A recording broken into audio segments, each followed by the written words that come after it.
Tales of the Little People with Drew, Part 2. You are listening to Brothers of the Serpent podcast.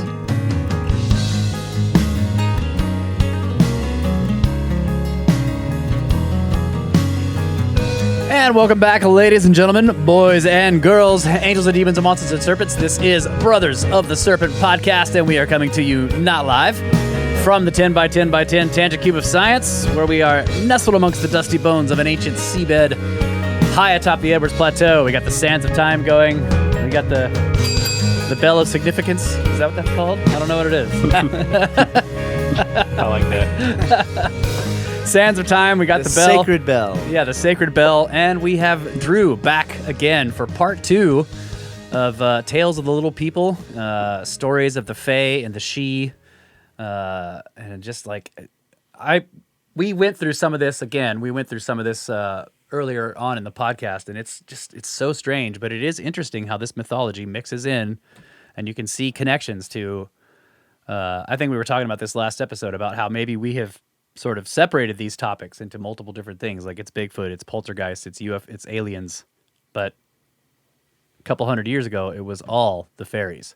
Mm-hmm. Yeah, that's definitely how it seems to me. And something that has occurred to me in going back and listening to that episode is that on the one hand, it's a cohesive worldview in which a lot of those things can be chalked up to a simple source of the Fae. But on the other hand, if you arrive at a place and already believe in the Fae, then it becomes a way of explaining away the things that are already there. I've talked about this with the arrowheads, I think, is where it came up. So it is worth noting that on the one hand, it could be that, well, if you already have that, then it becomes a convenient container to lump things in. But hold on. How do we know that the arrowheads weren't made by little people? I mean, come on. They're just laying around on the ground. We've made the assumption that we know who made them, but maybe some of them. And what's more, if you were to show up and those were there, would you not then go on trying to imitate how you would do that and develop a flint napping system all your own, trying to imitate what the fairies had already done? Yeah. I mean, not to say humans didn't make them, but maybe some of them were made by the Fae. But the fairies made them out of dragon glass. That's right. Yeah. And of a quality that cannot be matched. And not that they made more than 10 men could make in a night. Okay, so I have prepared a short 1 page of notes in case anybody is jumping into this who by chance didn't listen to the last one. Just some general points of, I think, where we have landed in looking at the evidence so far. All right. So I think I'm just going to start with that, and then we'll get into some more sources. All right, so after part 1, we have evidence of consistencies across Europe and the UK spanning centuries.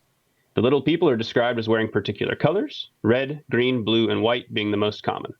They wear clothing and perform tasks directly correlated to the culture of the people they live near, such that discerning which came first is seemingly impossible.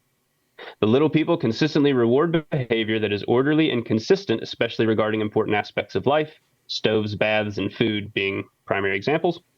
In addition to clothing and daily home life, the good people are also closely associated with music and dancing, 2 other foundational elements of human culture.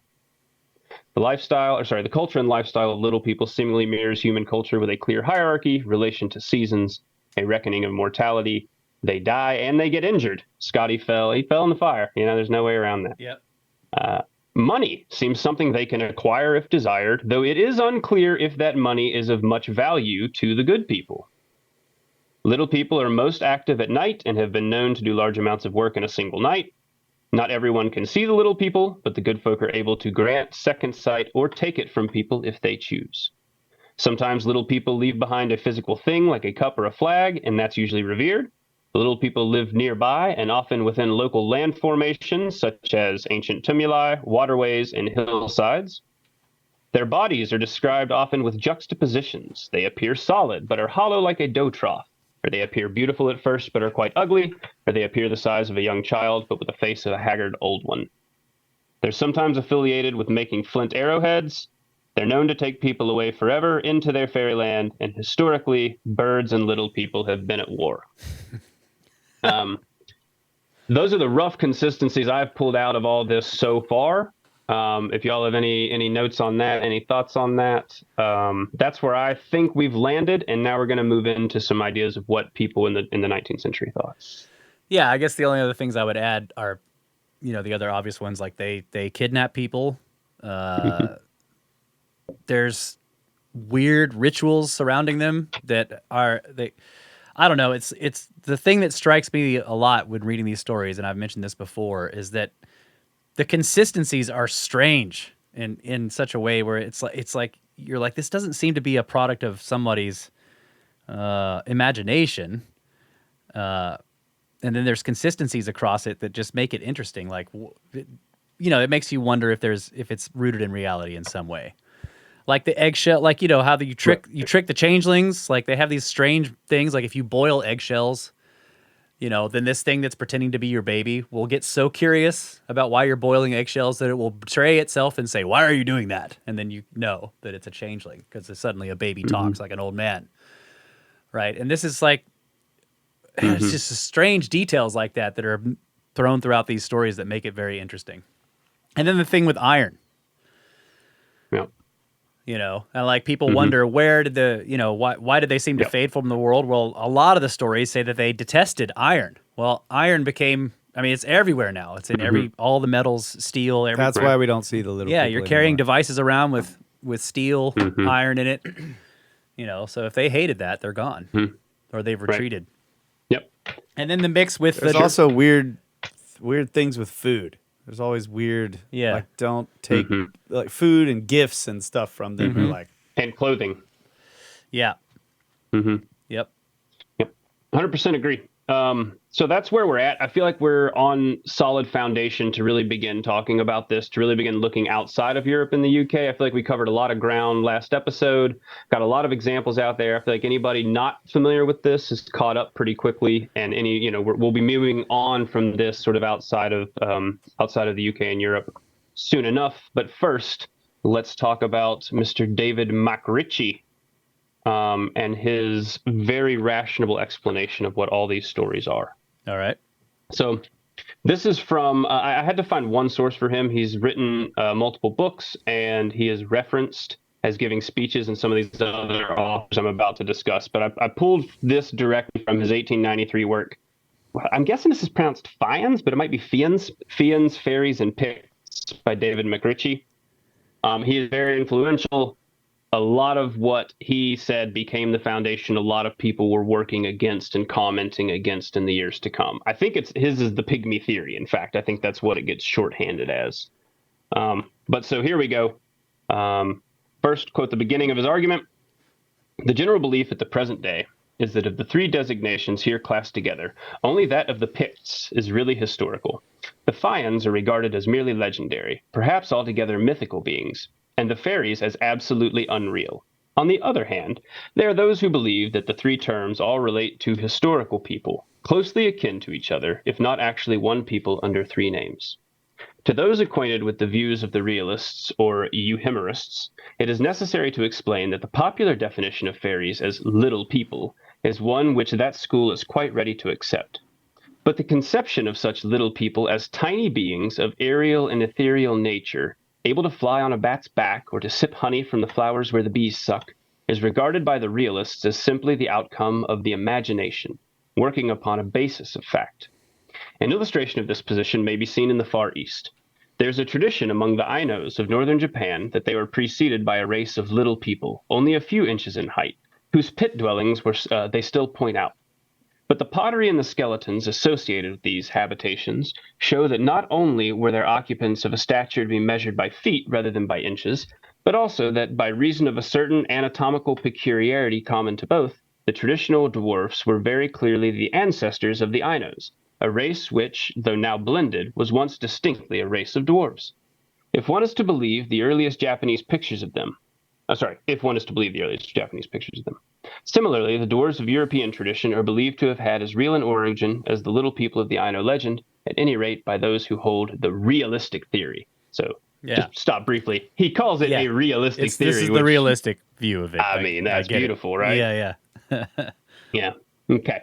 Any attempt to reconcile the pygmies of the classic writers with actual dwarves of flesh and blood is outside my province. Moreover, this has been admirably, and as it seems to me, successfully done quite recently by M. Paul Moncho in an article in the Revue Historique wherein he compares the traditional and historical descriptions with the statements of modern travelers and draws the inference that the pygmies of the Greek and Roman writers, sculptors, and painters are all derived from actual dwarves seen by their forefathers in Africa and India. Still less doubt is there with regard to the dwarves in ancient Egyptian paintings. And whereas Strabo is, says Mancho, the only writer of antiquity who suggests the existence of the dwarves, all the others are on the side of Aristotle, who says there is no fable. There really exists in that region, the source of the Nile, as people relate, a race of little men who have small horses and who live in holes. And these little men were, of course, the ancestors of Schweinfurth's and Stanley's dwarfs. What's the name of the Egyptian dwarf god? Is it Bet? I can't remember, but I was gonna say on the Nile there. Where is it? I better look it up. Is it People are near, gonna be is mad. it near I Kamumbo? saw it in the Discord today, and I can't remember now that I'm on the spot. Yeah. Kamambo has depictions of him. Depictions of him. Yeah. Yeah, on the pillars, and he's big burly beard and everything. Yeah, totally looks like a dwarf. Yeah. But although Mancho confines his identification to equatorial Africa and to India, Bess. he does not omit. Yeah. That's it. He does not. Where's the Watcher? Yeah, the Watcher. Yeah. So the Watcher Watcher just got home from a long deployment. yeah. Okay. Yes. Just re-entered orbit, or is back out in space? Okay. Just got back into normal orbit from deeper secret outer space. Yeah. Thank goodness. Right. Mancho confines his identification to equatorial Africa and to India. He does not omit to state that Pliny and other writers speak of dwarf tribes in other localities, and among these are the vague regions of the north, designated by the name of Thule. This area, vague enough, certainly, is the territory with which Fiends and Pects are both associated, as also, of course, the fairies of Northern European tradition. The attributes with which the little people of North Europe are accredited cannot be given in detail here. It is enough to note that they were believed to live in houses, wholly or partly underground, the latter kind being described as hollow mounds or hills, that when people of taller race entered such subterranean dwellings, as occasionally they did, they found the domestic utensils of the dwarves were of the kind labeled prehistoric in our antiquarian museums, that the copper vessels which dwarf women sometimes left behind them when discovered surreptitiously milking the cows of their neighbors were likewise of an antique form. Further, that they helped themselves to the beef and mutton of their neighbors after having shot the animals with flint-headed arrows, that melodies peculiar to them are still sung by the peasants of certain localities, that words used by them are still employed by children in their games, and that many families in many districts are believed to have inherited some of their blood. Of this intercourse between the taller races and the dwarves, there are many records in old traditions. In the days of King Arthur, when, as Chaucer tells us, the land was fulfilled of faerie, the knights errant had usually a dwarf as attendant. One of King Arthur's own knights was a fairy. According to Highland tradition, every high caste family of pure Gaelic descent had an attendant dwarf. These examples show the little people is not an unfriendly light. Is a not unfriendly light. But many other stories speak of them as malignant foes and as dreaded oppressors, of which the rational explanation is that these various tales relate to various localities and epochs. So he's really taking a lot of the things that we've been saying are evidence of fairy stories and saying, well, all of those are really explained by the fact that the people that used to live here had those habits. Yeah. So that fairy cup is purely a copper cup that they had left behind. Those Right. songs you learn from the fairies are purely songs from the people who lived here before. All of those traditions that we're saying coming from the fairies, they're saying those aren't the fairies. It's just a group of people. They used to live here, but now they're gone, and we've interbred with them, and that culture is long gone. Yeah. Yeah. The point of all this, continuing in his conclusion here. So I jumped to his conclusion to sort of wrap up, trying to get his whole theory summed up quickly without dwelling on it too much. I think we all get what he's trying to say, is that it's all very explainable. Yeah. Okay. The point of all this is that these dwellings, whether above ground or below, are known as Picts' houses, fairy halls, elf hillocks, the hidden places of fiends and fairies. Thus, the three titles which I have shown to be associated in other ways are all given to the alleged builders and occupiers of these very archaic and peculiar structures. It is true that, in their most modern form, some of these dwellings are still inhabited for months at a time, and their inhabitants are neither fiends, fairies, or Picts. But it is among these people that stories of Fians and fairies are most rife, and many claim an actual descent from them.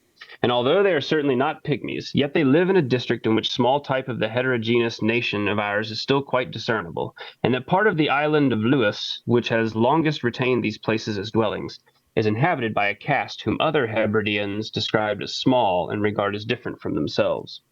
Dr. Beddoe states that the tallest people in the UK are to be found in a certain village in Galloway, where a 6-foot man is perfectly common, and many are above that height. It is quite certain that such men could not nest like sand martins in the holes of the wall described by Captain Thomas. I don't know what that is, but... And in proportion as such Galloway men are the modern Hebridean mound dwellers, so are these to the much more archaic race with whom the oldest structures are associated. For a study of the dimensions of these, we will show that they could not have been convinced and would not have been built or inhabited by any but a race of actual dwarves, as tradition says they were. So what he's dwelling on there for those last couple paragraphs, and the actual book comes with a number of pictures, are these Picts houses or Picts dwellings. And they're these sort of small dugout dwellings that you could imagine a small person. It's really like almost camping, almost like a rough camping situation. But those exist. There's no doubt about that. Those are structures that are well documented, and they're ancient structures of some kind. And he's pretty much saying that these explain everything. These were obviously the homes of a primitive race of dwarf people. They used to live here. That was very long ago. All that remains of them are these little stories, right? Yeah. Are these songs? Are these bits of the copper cups and those sorts of things? It's just making me think of That's these. the pygmy theory in a nutshell. It's making me think of these all these little stone chambers up in the Northeast. They're and I small, started thinking of dolmens too, and they have the little tiny round. Yeah, yeah, You know, if you had a small person, you could get through that. yeah. Yeah. That's true. Hell, even but yeah, the stone chambers in the Northeast, a lot of the openings are just they're really small, and then you get in there and it's just tiny space. Yeah. Like what you know, to think of this place as a dwelling for a human is just like what are you gonna do? Like no. Yeah, it's that's actually a single person tent size. Yeah. Right. Yeah. Yeah, I was going to say that was one of the weaker parts of his argument, I thought, were the pictures of it, where I actually think the idea of all that remains of the prior people or their stories and these songs and things like that, I could buy that. Yeah, and we've attached more to it over time. I could get that. Yeah. But the fact that you're just going to point to it and say, and the very people that developed these songs and this copper and all these things, they lived in these little holes. It's like, I don't know about that. Yeah. Well, I'm thinking about the idea that they weren't just another people, but like the possibility that they were little people. Yeah. Well, that's what he's saying. They were dwarfs, pygmies, right? They were tiny people. Right. I can't tell. Is this guy's Right. He's So, basically that saying guy they was weren't. saying- He's saying they're not magical. All this magical stuff is added later after they were gone. Yeah. They basically were a race of humans, hominids that were tiny, like a couple of not inches, but like 3 or 4 feet. But they've since been sort of bred into the current population. Some people are their descendants. Their homes are still around, but they were real hominids, not magical beings. Right. Literal little people, they were not just- good folk. They were just Right. a few feet shorter than the people of the time. Yeah. Yep. That's it. Yeah. Very explainable, you see. Yes. Yes. Yeah. Okay. So moving forward with a That's much why. more See, fun that's take. why. I'm sorry. That's why Yeah. Anzac 1 Nah, do it. is a child, right? Ah, Anzac 1. it's not a child. It's not a child. It's full It's not grown. a child at all. Yeah. Yeah. Middle-aged woman. Making arrowheads. Oh yeah. Yep. All right. The next work, The Science of Fairy Tales, An Inquiry into Fairy Mythology from 1891, written by Edwin Sidney Hartland. I don't have anything on the author, so don't know him. But anyway. From the author's conclusions, this is some fantastic stuff here. Okay. We have found fairyland very human in its organization. Its inhabitants marry, sometimes among themselves, sometimes into mankind. They have children born to them, and they require at such times female assistance. They steal children from men and leave their own miserable brats in exchange. They steal women and sometimes leave in their stead blocks of wood, animated by magical art, or sometimes one of themselves. In the former case, the animation does not usually last very long, and the women is then supposed to die. The females sometimes in turn become captive to men. Unions thus formed are, however, not lasting, until the husband has followed the wife to her own home and conquered his right to her afresh by some great adventure. This is not always in the story, presumably, therefore, not always possible. On the other hand, he who enters fairyland and partakes of fairy food is spellbound. He cannot return, at least for many years, perhaps forever, to the land of men. Fairies are grateful to men for benefits conferred and resentful for injuries. They never fail to reward those who do them a kindness. They never fail to reward those who do them a kindness, but their gifts usually have conditions attached, which detract from their value and sometimes become a source of loss and misery.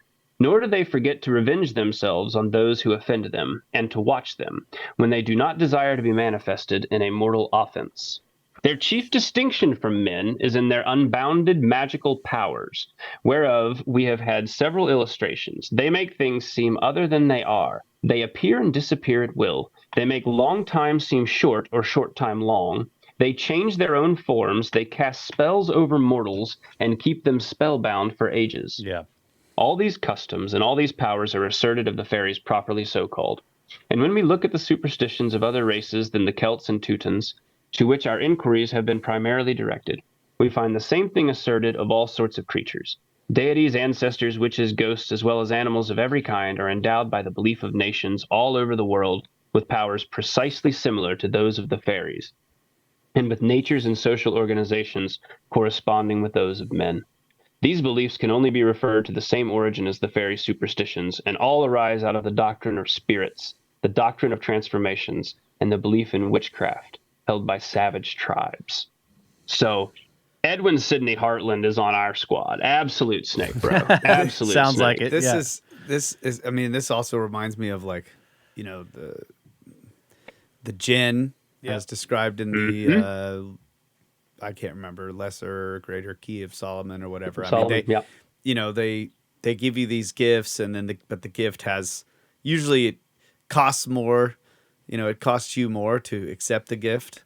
There's no such thing as a free lunch. And they have they have all these magical powers. They're also in terms of the jinn, they can be small. Yeah. Right. They can. Well, they have stuff them in a bottle. living space, but they have phenomenal cosmic That's right. powers. Like everyone knows this. That's right.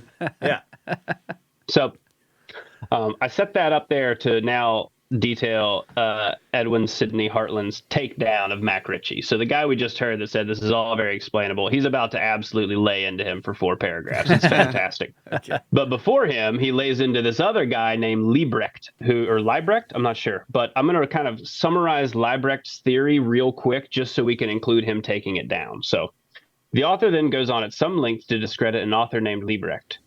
From what I gather, Liebrecht argues that the Swan Maiden myth, which is a very particular myth that's passed around, one of the stories, is, quote, nothing more or less than ghosts of the departed, rescued from the kingdom of darkness for a while, but bound to return thither after a short respite here with those whom they love.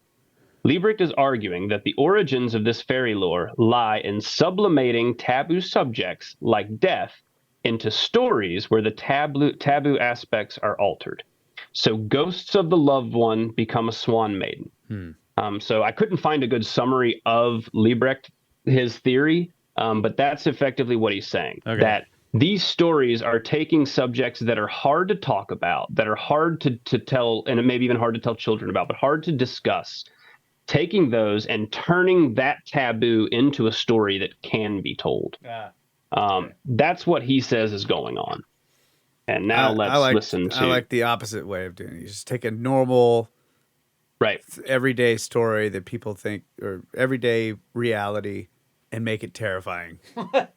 Yeah. I think those we can all get those are that. my favorite kinds.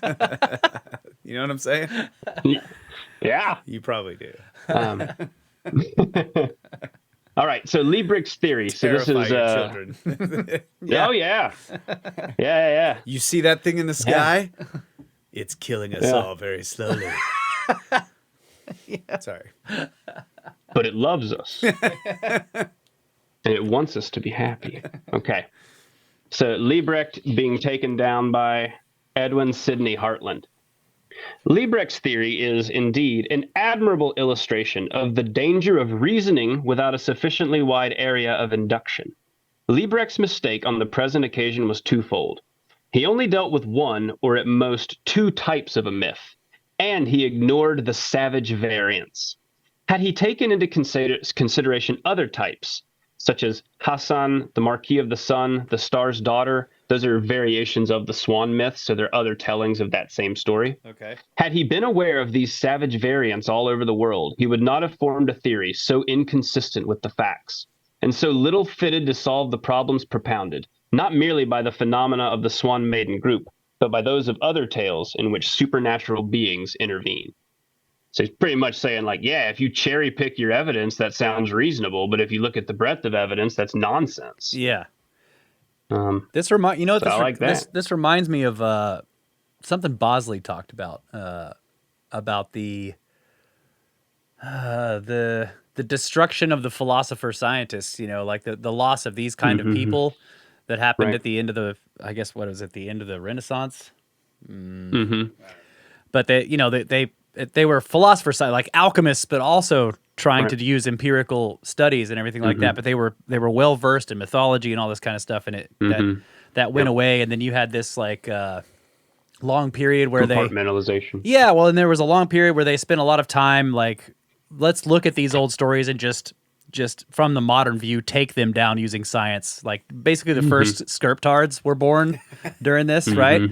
And Bosley Bosley was just basically saying, science got filled with weenies, right? People that are bean counters what? Yeah, the weenies. Yeah, he called them the weenies, like the bean counters, the button pushers, the people, but they weren't wide thinkers. Weren't able to like step outside of this, let's cram everything into this little narrow materialistic rational view. So it sounds like I forgot the name. Hartland is Hartland is like doing a takedown of what he sees as a weenie. This guy, he's just like, come on, like know all the stories before you decide that you're going to cram it into your rational materialist worldview. Yep, that's great. Absolutely. Yeah. So now he's going to do it to Liebrecht also? No, he's going to take down. That was Liebrecht. Now he's taking down Mac Ritchie. Oh, okay, so right. Mac Ritchie, and so the reason I'm doing this, Mac Ritchie is the heavyweight. Like he's taking paragraphs to take him down. The next person I'm going to talk about goes on at length about how Mac Ritchie is right, despite them presenting evidence that's anyway. Yeah. Mac Ritchie's it's a huge pillar. That's the thing I was going to. What you're talking about with the weenies, it's worth noting. I would argue that there are a lot of institutions, in particular academic institutions, that reinforce the weenies. Yeah. That is the thing, is that if you're a weenie from within the paradigm, you've got job security, bro. That's right. Exactly. They put them in a little bun. Now they reinforce them. 2 finger guns on that one, buddy. That's so good. That is so good. I thought about this too. These aren't puns. They're good jokes for good people. Yeah. Damn right. All right. Good jokes for good folks. Good jokes for good folks. All right. Now let's listen to somebody from 120 years ago bash somebody else from 120 years ago. Yes. All right. Yeah. Lastly, a few words must be expended. I think this is actually the conclusion of his book too, which is fascinating as So, lastly, a few words must be expended on a totally different theory lately put forward to by Mr. Mac Ritchie. This theory is not altogether a new one. It has been before the world for many years, but Mr. Mac Ritchie has, first in the Archaeological Review, and since then more elaborately in a separate book entitled The Testimony of Tradition, worked it out and fortified it with an array of arguments, philological, historical, topographical, and traditional. He claims to have established that the fairies of the Celts and Teutonic races are neither more or less than the prehistoric tribes whom they conquered and drove back, and whose lands they now possess. He identifies these mysterious beings with the Picts of Scotland, the Fine of Scottish Highlands and of Ireland, and the Finns and Lapps of Scandinavia. And he suggests that the Eskimo, the Amos, and I know not what other dwarfish races are relics of the same people, while Santa Claus, the patron saint of children, is only a tradition of the wealthy and beneficent character borne by this ill-used folk. Primarily, his arguments are concerned with Scotland and Ireland.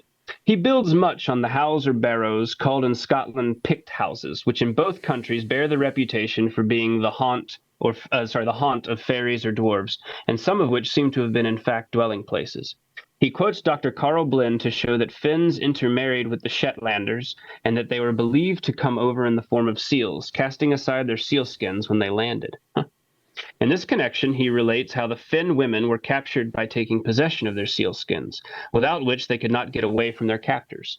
But he also shows that illimitable riches and magical powers were ascribed to the Picts and to the Finns, and that the Lapps were preeminent in witchcraft. I do remember this. Sorry, I do remember this sealskin story. Is this would be one of the seal maidens, right? Or is this one of the maiden stories? But like the guy gets her skin and then she can't leave him. She's trapped. Right. And he's like a hunter or something, and he keeps her for 10 years, and then she finally manages to escape. Yeah. Right. Yeah, so he's pointing at sort of evidence that other people have pointed to say this and that. Yeah. Yeah. So, sorry, I derailed you there. No, you're good, man. I'm just reading, derail all you want. I shall leave it to Celtic scholars to deal with Mr. MacRitchie's remarkable etymologies and with his historical arguments, confining myself to one or two observations on the traditional aspect of the theory. Now I should be the last to undervalue any traces of history to be found in tradition. I have elsewhere drawn attention to the importance of the study of this element in folk tales, and I am quite ready to admit that nothing is more likely than the transfer to the mythical beings of Celtic superstition of some features derived from alien races. Savages and barbarians are in the habit of imputing to strangers and foes in greatly extended measure that might of witchcraft they claim for themselves.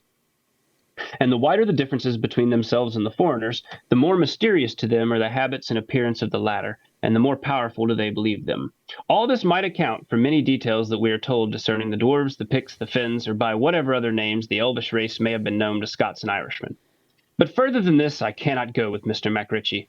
I hold his error, like that of Liebrecht already discussed, to be founded on too narrow an induction. This volume will have been written in vain, as it appears that that for Mr. MacRitchie, the vastly more important works of Dr. Tyler and Mr. Andrew Lang have been written in vain, unless I have made it clear that the myths of nations all over the world follow one general law and display common characteristics. There it is. I am not astonished to find, it really is. And this guy was on it, get him on the show. I am not astonished to find the Shetland tale of marriage with a seal woman reproduced on the Gold Coast and among the Dyaks of Borneo. But Mr. MacRitchie ought to be very much astonished, for he can hardly show that the historical Finns were known to these out-of-the-way places. It seems to me natural to find that in Scotland and Ireland fairies dwelt in barrows, and in Annam and Arabia in hills and rocks, and that both in these country and in the Far East they inveigled unhappy mortals into their dwellings and kept them for generations, nay, for centuries. Yeah. That the Shoshone of California should dread their infants being changed by the Ninumbis, or dwarves, in the same way as the Celts of the British Islands and the Teutons too dreaded their infants being changed, does not seem at all incredible to me. That to eat the food of the dead in New Zealand prevents a living man from returning to the land of the living, just as Persephone was retained in Hades by partaking of the pomegranate, and just as to eat the food of fairies hinders the Manx or the Hebrew adventurer from rejoining his friends on the surface of the earth. It is no way perplexing to me. But all these things, and they might be multiplied indefinitely, must be perplexing to Mr. MacRitchie, if he be not prepared to prove that Annamites and Arabs, Hebrews and Shoshone, New Zealanders and classical Greeks alike were acquainted with the Picts and Finns and alike celebrated them in their traditions. The truth Mr. MacRitchie does not reckon with is that no theory will explain the nature and origin of the fairy superstitions, which does not explain the nature and origin of every other supernatural being worshipped or dreaded or uncivilized mankind throughout the world.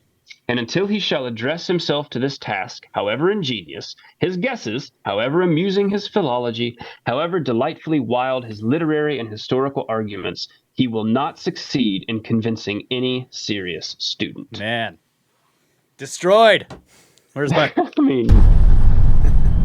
Done. That's brutal, right? I mean, that is brutal. But I mean, this reminds me, of just like the same type of thing as a lost technology or a lost civilization. Like, could all of these have a common, very ancient source. Yeah. And that's why they're so similar. Not necessarily that these beings are being encountered. I mean, maybe they are. But I'm just saying, is it necessary that the beings actually have to be real? Or could it be that there's some, hidden knowledge in these traditions? Or that it was like a meme in a way, from very ancient source that just spread throughout all of these, and it just stayed alive through all these cultures. Well, I don't know. Maybe. The thing I'm going to struggle with is that book was written so he put together that argument in 1891. That was printed. You're about to hear some stories from just after that of people having firsthand experiences with these things. Yeah, so which then, but in particular, that lending to then. So I'm thinking in particular of Sabina Baring Gould, which is a few books ahead, maybe 2 or 3 books ahead. Yeah, we got Evan Wentz next. Yeah.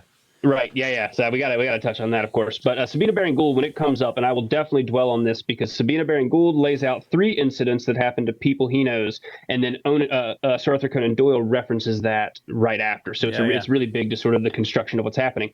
But all that's to say, I think I wouldn't have a problem with elements of that. I thought that was the strongest bit of Matt Ritchie's argument, is the idea that these are stories that have been handed from prior peoples, and that is what remains. I just don't then know what to do with the firsthand experiences that are ongoing. Yeah, firsthand experiences are difficult, but also, like Kyle's basically saying, you take a bit of what Matt Ritchie is saying and then take it further. Say, like, we've talked about this many times on the show, that there's some incredibly ancient source, like Hamlet's Mill style. They're saying, look at all these myths.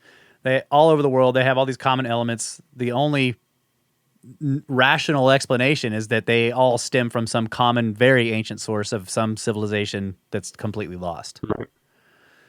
Yeah. Yeah. Now, maybe they're also telling the truth. Yeah. Right. And like, in other words, can be both things. They're not mutually exclusive. Like, yeah, I'm trying to think of, like, does the truth have to be that there is some race of supernatural beings, or is it some other phenomenon that the stories are sort of trying like highlighting, and these encounters sort of have that phenomenon as a part of them because it is something real? In other words, like Hamlet's Mill was talking about a interesting description of this astronomical phenomenon, but using all of this very anthropomorphized stories and stuff like that to describe it. So it's like maybe these gods and stuff aren't actually man-like beings going around shooting lightning bolts and stuff, but it's describing something like forces real of nature. Mm-hmm. So I don't know. I'm throwing that out so there. So it could be the same thing. As a person who doesn't know anything about this subject. It could be the same thing, that the Fae represents some kind of natural force, or natural phenomena that has been anthropomorphized into the stories. But people encounter these beings, and then they have these stories about the beings. And I wonder, as a skeptic, like, have they grown up with these types of stories, and so they sort of imprint on whatever the phenomena is their idea of what something? Yeah, so now you're going into co-creation. Yeah. Because that seems to be part of the similarity here between, like, the stuff that Marty's talking about and the encounters with the Fae folk. Mm-hmm. I don't know. Just throwing it out there. That's something to think about. And it's break time. It could be. We breaking? Yeah, it's break time. But you got thoughts? What do you think? Let's hear what you think. But no, he's got no thoughts.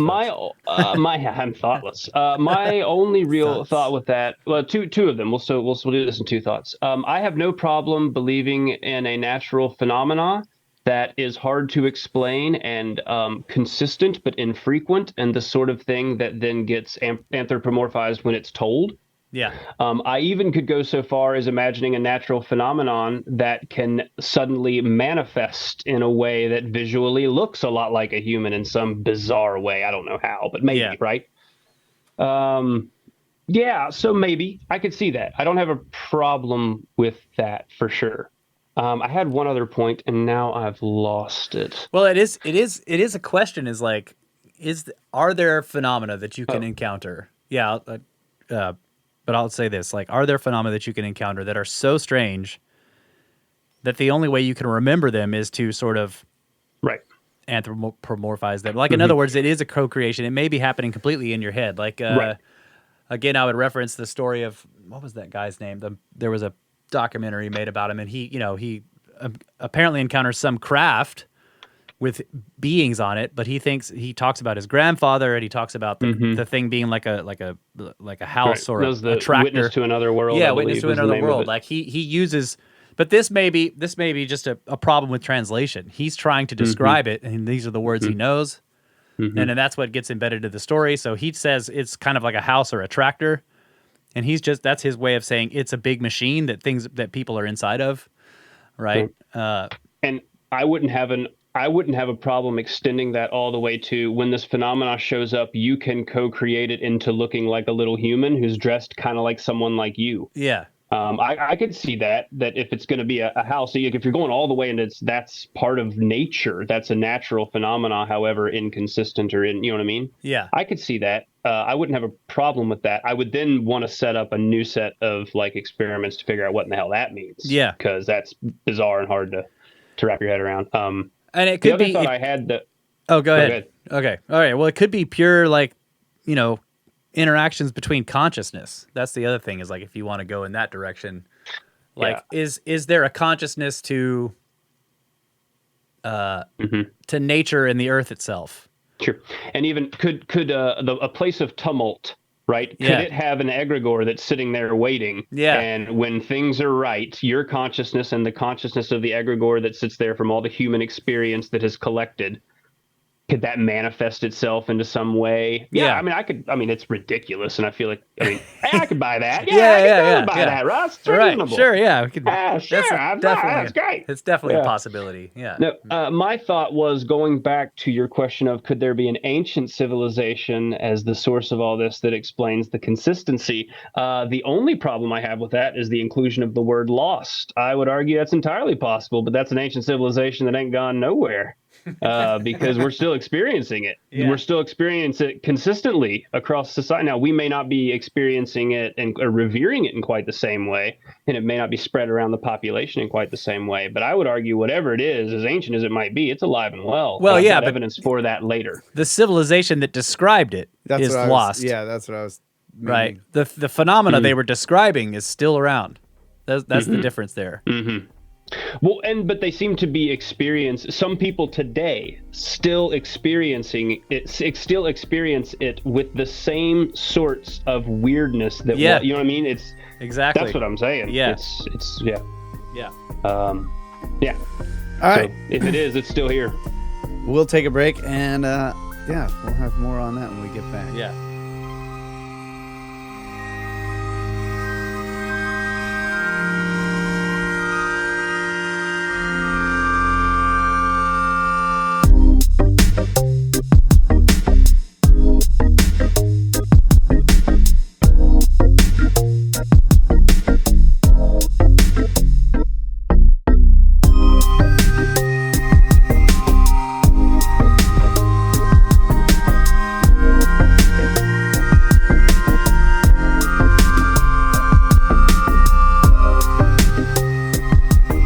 And we are back, ladies and gentlemen. Brothers of the Serpent podcast. Zero mistakes. Flawless execution. Perfect podcast. Perfect podcast. Every time. Absolutely. Yeah. 100%. I finished my cup of coffee. Is it time for the beers? It's now time for beers. All right.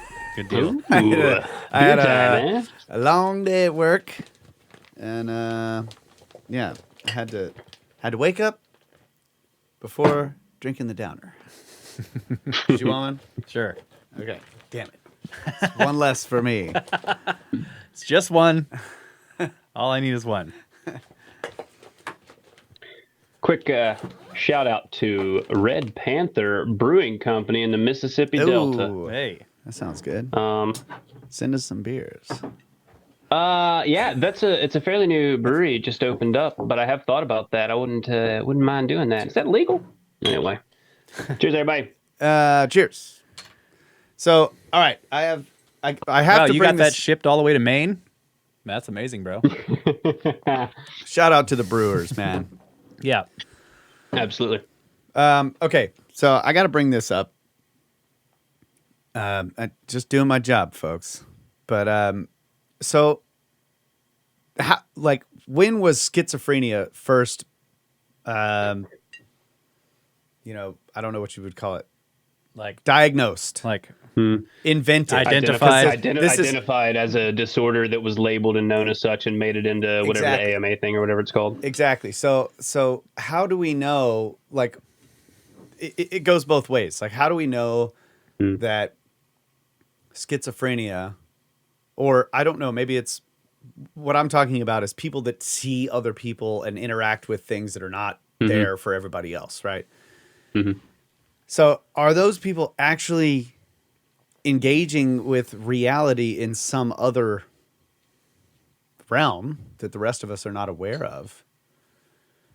Or is it actually a condition of the human mind? And then how do we know that as you go back through these stories in the past that this is not, and even, the UFO phenomena to a certain extent, like the encounters, surely some of them are going to be people who are literally having some schizophrenia-like episode. And the other thing is, how do we know that this has to be a disease that's ongoing, or is it a disease? I don't know what it is. A condition, a psychological condition that's like ongoing with somebody. Is it possible to have one schizophrenic episode in your entire life? Yeah. As you can imagine, I'm an expert on schizophrenia. No, I don't have any damn idea, man. That's a great question. What I would say is mostly that I imagine schizophrenia as it was diagnosed, as it turned into a diagnosable condition. I imagine that would have included some of the other things that go along with the condition, and not just the interaction with things people don't see. There's paranoia, right? There's intense paranoia. There's a bunch of things that make it hard for you to live a normal day-to-day life. Yes. One of the things that's underpinning a lot of these stories is these people are living a day-to-day life that is fairly normal and regular, and then they have this experience, and then they go back to living a normal day-to-day life. The point There may be a psychological condition that we have labeled as such. I don't know. I would also say it's possible that the thing we have come to understand as schizophrenia, and I'm way out on a limb of shit I don't know anything about here. What we have come to label as schizophrenia is merely what has happened as we have lost our relationship with the good people, right? Yeah. We've lost our relationship, so now our interactions with that plane, which is what Wentz is getting ready to talk about, our interaction with those beings is now one that's fraught with peril and paranoia and fear and disorientation, rather than meaning and purpose or some other, or just your work being done, I guess. So the same... I shouldn't say the same. A similar idea exists with the concept of the UFOs and the encounters there. Is that this is in other cultures and older cultures, they recognize this as a shamanic journey, that you were chosen by the spirits and you underwent certain painful things, but it was like a growing thing, and you came to it gave you powers, it gave you abilities, it gave you understanding of stuff. This is the cultural way of helping deal with possibly some kind of condition, some kind of mental condition, or you see what I'm saying? Yes. Like today we're like, oh, you have a bad condition and you need pills. But the idea with the UFO thing is that Western civilization has lost that shamanic tradition, and so people who are being chosen by the spirit realm, or whatever you would call it, to become shaman, to have like this horrible experience because they have no framework to put it in. They have no teachers. Well, the framework that they're putting it in is I must be crazy. Yeah. And so then they become paranoid and like, yeah. Yeah. It's like- But the other thing I would say is that schizophrenia was really is more of an example rather than like, maybe this is schizophrenia. I'm just like an example of some kind of episodic thing that happens with somebody possibly in their own mind. And that it's so similar from case to case that it can be diagnosed. This could be that. Yeah, and that's why it's similar throughout history. Right. And the other thing that it reminds me of is like a hallucination, from mushrooms or LSD or DMT. Like they all have similarities that anybody who's had those, who have done those, like anybody who's done mushrooms can relate to somebody else's experience, because it's like, well, there's a lot of similarities. Yeah. So I'm just throwing it out there. Absolutely. And I would add, just, I guess, as another sort of layer on top of that, or a wrinkle to that, one could argue, I'm not arguing, but one could argue that the culture we find ourselves in is one in which what we're now calling schizophrenia, these experiences where you regularly experience people from another realm, we do not encourage that, and we say that is bad. Exactly. And we need to get away from that. Whereas cultures that have fostered this fairy faith may be going, let's have a worldview that accepts those and fosters those and allows for those, because they seem to be ever present also. Yeah, like and those are absolute inverse ways of building a culture. Exactly. I mean, inverse ways of building a culture. It's a good point. Like you could say that those people have been given the gift of sight, or what, what did they call it? The second sight. Second sight. Yeah. Third eye. And so for the person dealing with it, their society isn't telling them that they're insane. Yeah. Their society is saying, hey, you've been given this gift. You just need to accept it and learn to cope with it. Don't eat their food. Yeah, just don't. But otherwise you're okay. Yeah. No. Did you see that copper interesting. kettle, though? Yeah. Pretty cool. Sorry. Yeah, I get it. So you're saying that one culture has a healthy way of addressing this in such a way that the person who has the problem or the condition or whatever doesn't become crazy and paranoid. Is that what you're saying? Yeah, yeah. Because their culture is giving them a way to view it without it being combative with So I'm trying to say it from both sides. That's what I'm saying. You can look at it from either side. You could say it's totally within the person's mind. Yeah.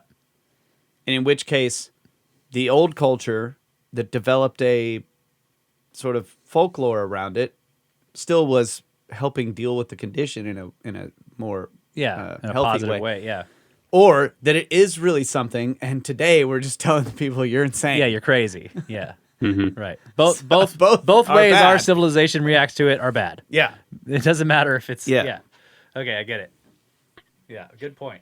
And maybe this is undiagnosed in our modern society. Like this particular thing, like UFO encounters, or these types of fae folk or poltergeist or all that kind of stuff. Yeah. If so, the scientific community doesn't really accept psychology. Yeah. So much. I mean, I guess it is accepted as a science, but it's not.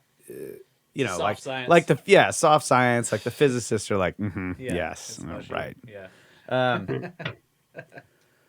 But they have seen patterns. They observe patterns, and then they start recognizing those patterns. Then they give that pattern a name, and they start studying like how to deal with it.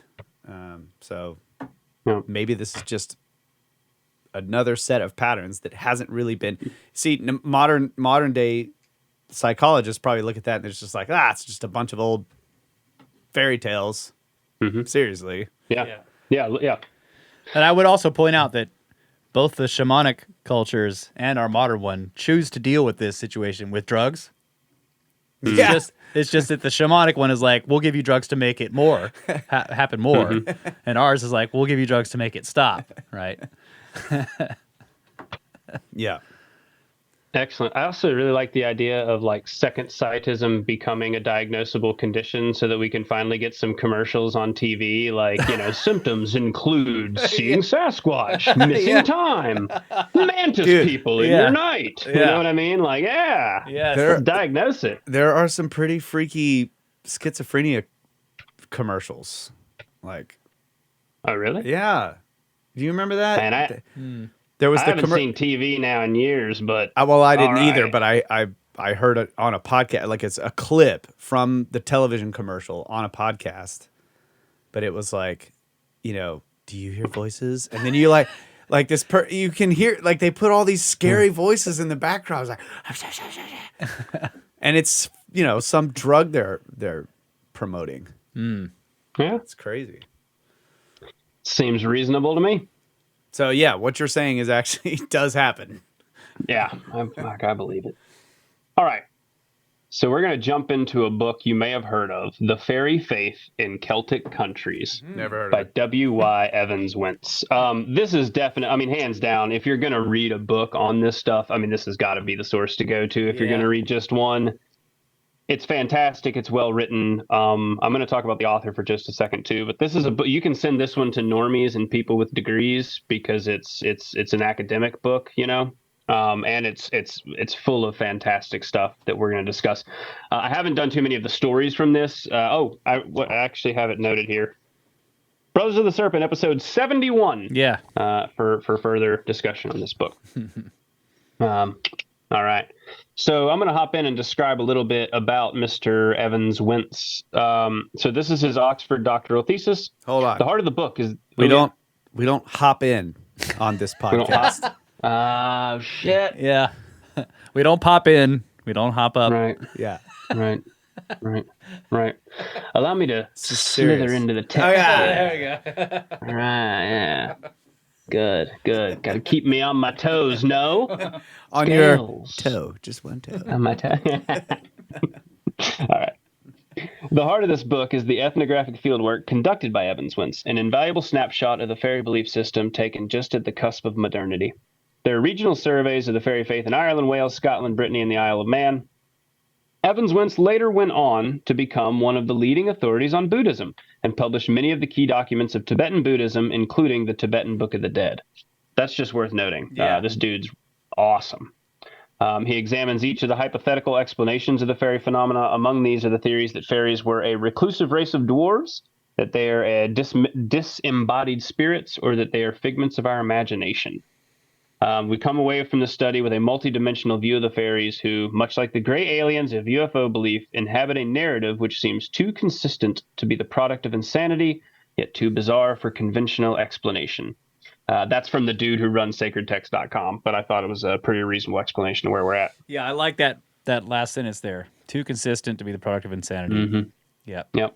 Fine. Yep. He just trashed my whole Yeah, I was theory. going to say, to answer your question, this fellow from sacredtext.com has an opinion, Well, buddy. that just goes to the other end of the argument is that Yeah. that what we are maybe what we're calling this schizophrenia is not insanity. It's That's- these people are yeah. dealing with a That's- reality that most people can't see. They have second sight. I'm trying to appeal to the skirps as well as Yeah. the snakes over Yeah. here.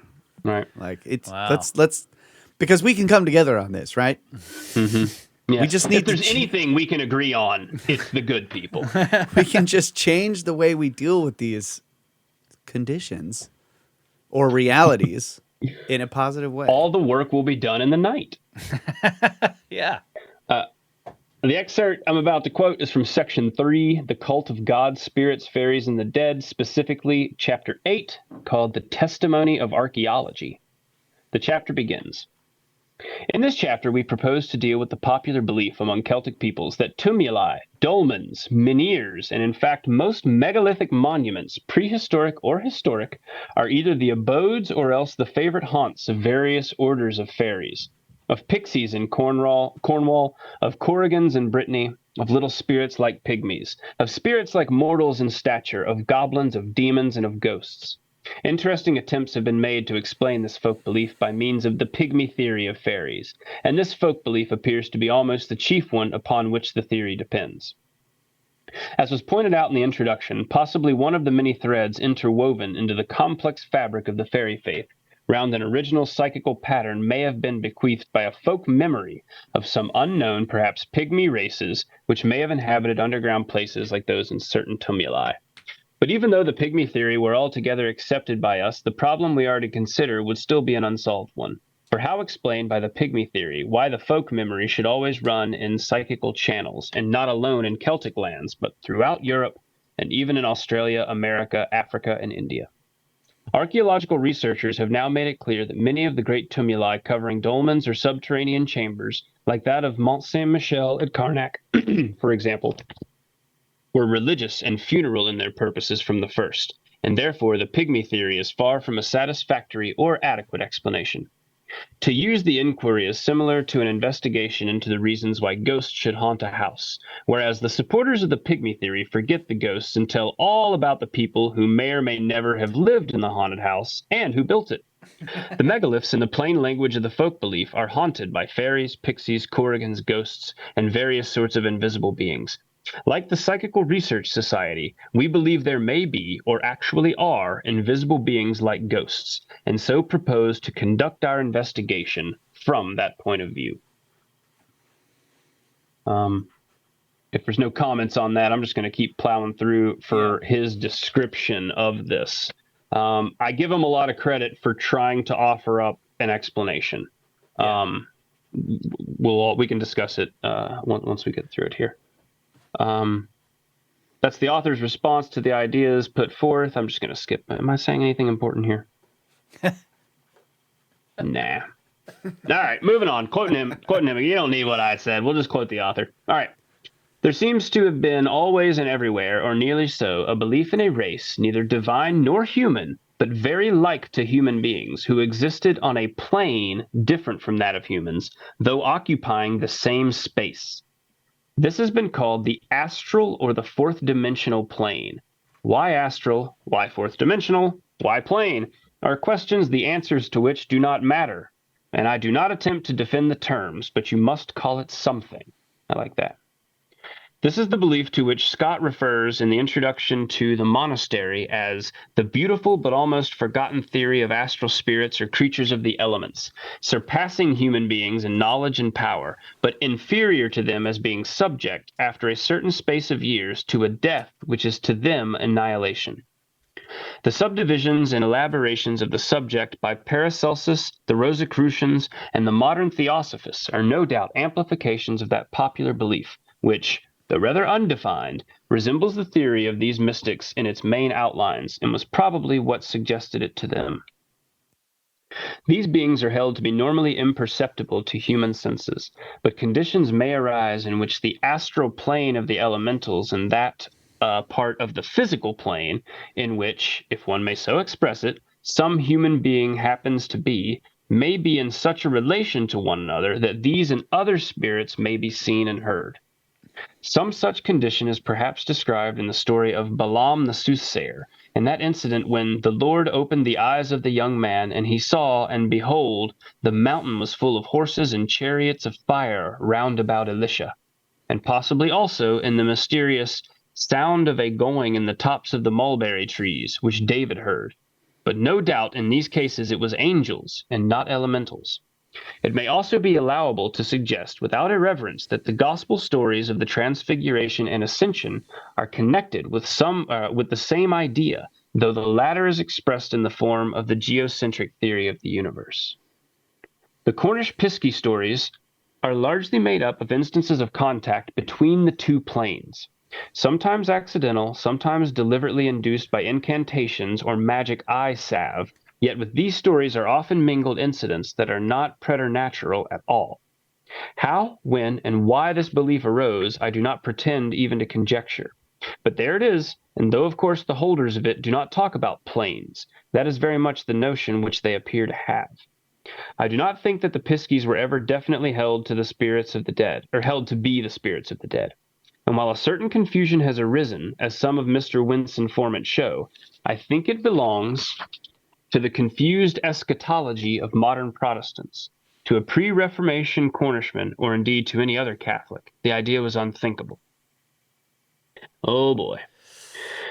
Justorum anime in manu dea sunt, et not tanget illus tormentum malite, visi sunt oculis incipientum morai, ili autem sunt in pace. Nice. Oh, gee. Okay.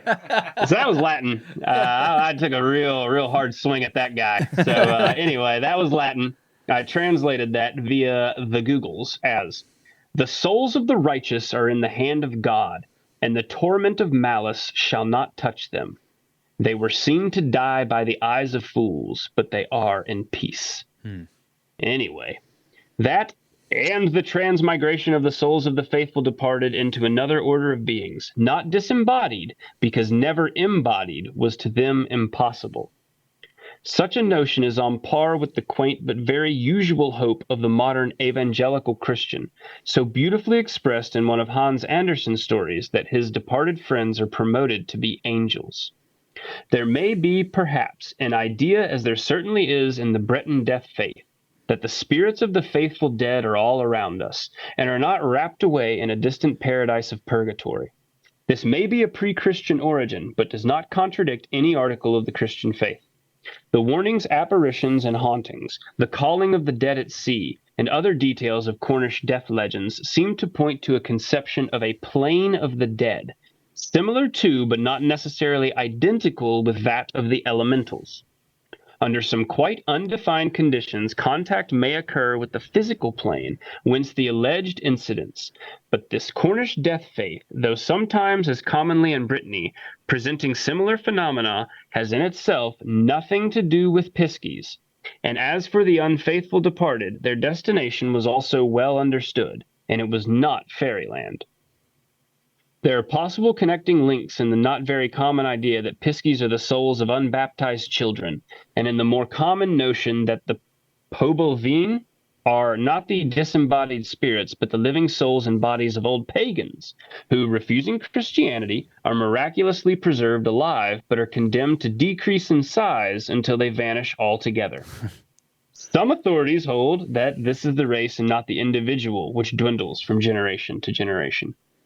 The last idea, as well the name pixie, gives some probability to the conclusion that, as applies to Cornwall, Mr. Macritchie's theory represents a part of the truth, and that onto an already existing belief in elementals have been grafted exaggerated traditions of a dark pre-Celtic people.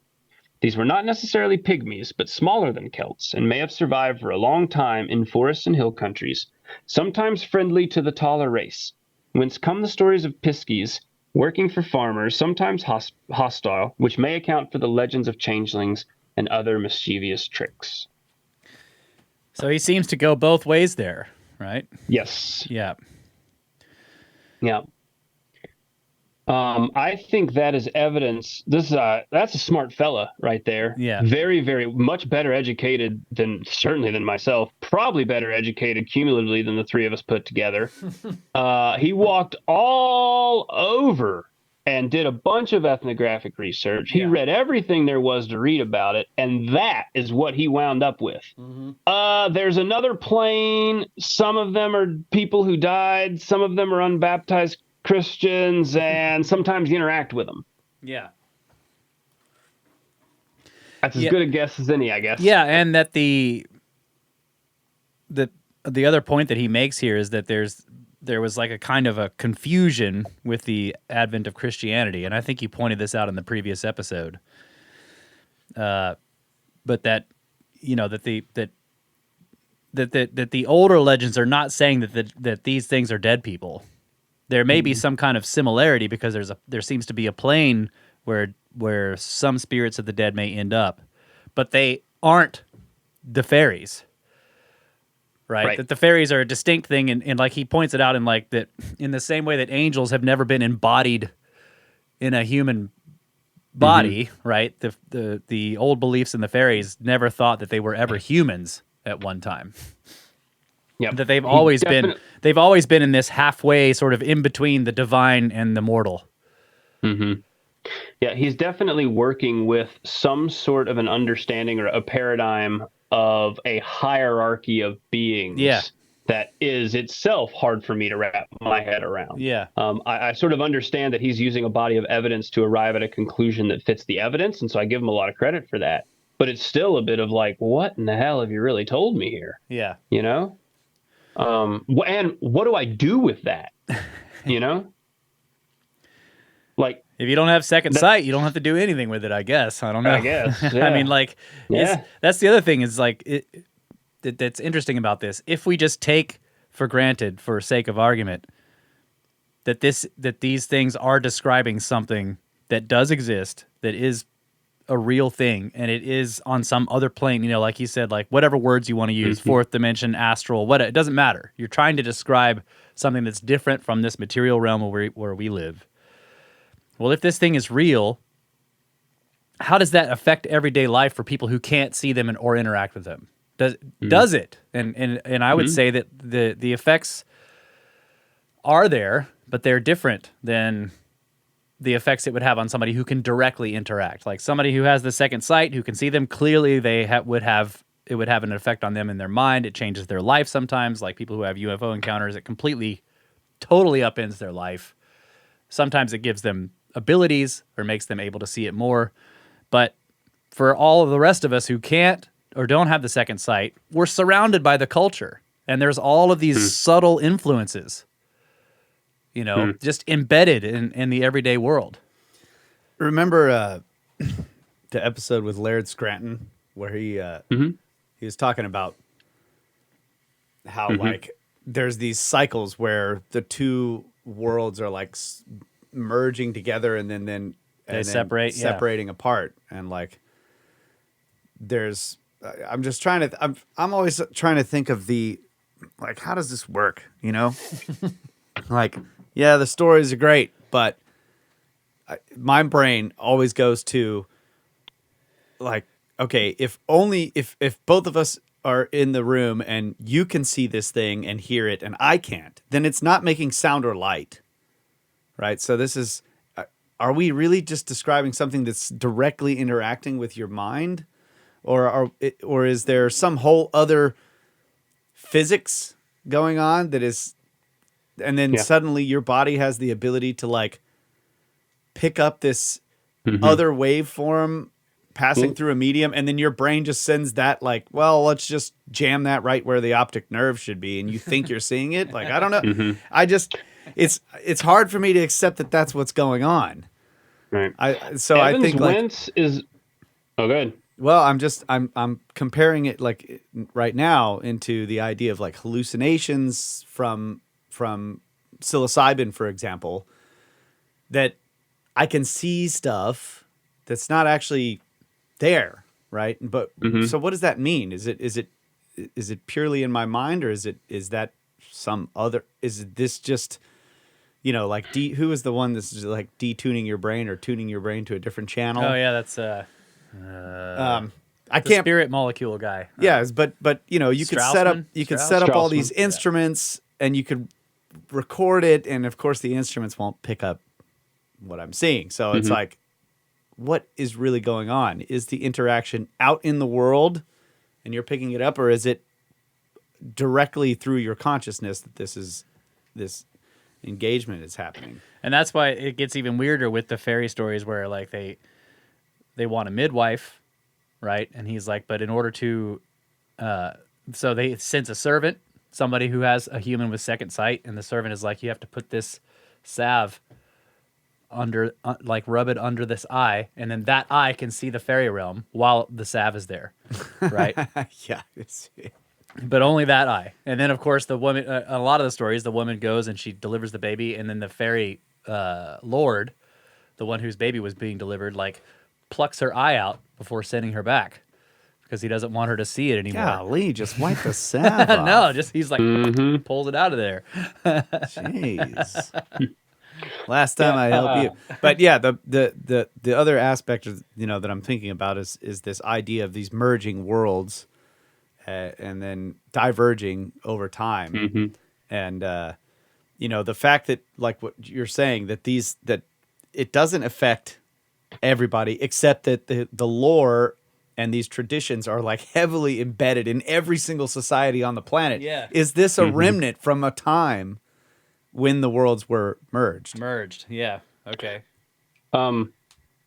Well, I would just point out that according to Evans Wentz, within that worldview that he's working with, that other plane is consistent. There's an ongoing reality that is consistent there. You're not just getting a glimpse of it and then a glimpse of another thing and a glimpse of another thing. You're getting a glimpse of an ongoing reality. Yeah. You know what I'm saying? Yeah. So that is a plane of hierarchy and consistency. So, And so, yeah, I want to take this. according to him, it is Okay. a consistent world that is different, and sometimes we interact with it. Yeah. Yeah, for sure. And it has its own history and its own characters, and Right. like people from different places will like. It's weird how they get interactions that will like match Right. each other. Yeah. You know? Yeah. Yeah. I was It's just like, if thinking you like, ever, an interesting thought experiment would be to like, look, let's imagine a world where everyone's everyday conscious experience is like a mushroom trip. Mm-hmm. So we're all living life together and no one's actually doing a drug or anything, but this is how you experience the world. And so we would all agree that like, yes, the tree is a snake and whatever, we'd all agree. But then if we like built machines, We would not look at build the tree. machines. We would not build machines, bro. you can't say that, bro. We built, Ah, so we like, we invent photography and then you look at the picture that you just took and you see the snake because it's, and it's also worth noting the mushroom, the psychedelic. you don't know that experience, it's and not similar in the to picture. Well, and it's worth noting. Similarly, if you were to imagine you were to eat psychedelics once a year on the same date, right? Each time you did that, you'd probably have that feeling of being like, "Oh shit, here we go again." Yeah. And I bet that's how those people who believe in fairies feel when they have another interaction. They go, "Oh shit, look, it's going again. That's that whole Yeah. thing. That other plane is here again." Yeah. Could be. I'm trying to point out that like, would we ever know that the way we think we're experiencing the world, even if we built all of these scientific observational like devices, that they're not picking up that stuff? Right. Because no matter what, when we go to analyze the data, we're analyzing it from that state of mind. Yeah. Right. But as soon as somebody So showed up in your community who was not tripping balls and they were like, "Guys, that is not what it looks like. It looks differently to me." Your culture now has to choose whether or not to tell that person they're not seeing reality right, Yeah, or to they're tell insane. them they need to. Yeah, Yeah. exactly. What do you mean that's not a snake? You're Yeah. like, no, Right. it's just some kind of plant. Yeah, so I guess can we even, with all of our instruments and all of this stuff, can we actually know what reality is? Like, how do we don't have any frame of reference outside the box. Well, and that's the thing is like this idea of, like all the ghost hunting stuff, right? They're like, oh, let's get cameras in there and like, but if there's some sort of, if the only way you can see ghosts is like some kind of like interaction in your mind or whatever, and your mind is not seeing anything, and then you take a picture with the camera and you look at the picture, you're still not going to see it, right? Yeah. Even if it was there. Like, is the camera picking it up, or is it just your inability to perceive it? That's sort of the same question that you're asking, right? Yeah. Yeah, but right. How like many it's- photographs actually have spirits and pixies in them? We just can't see them. Even in the you look at the photograph, and you just don't see it there. But the camera picked it up, and it's in the picture. That's kind of what I'm saying.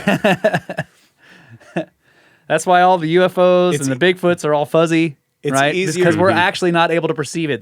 That is a clear picture of Sasquatch. But when you look at it, it's fuzzy and weird, and you can't identify it.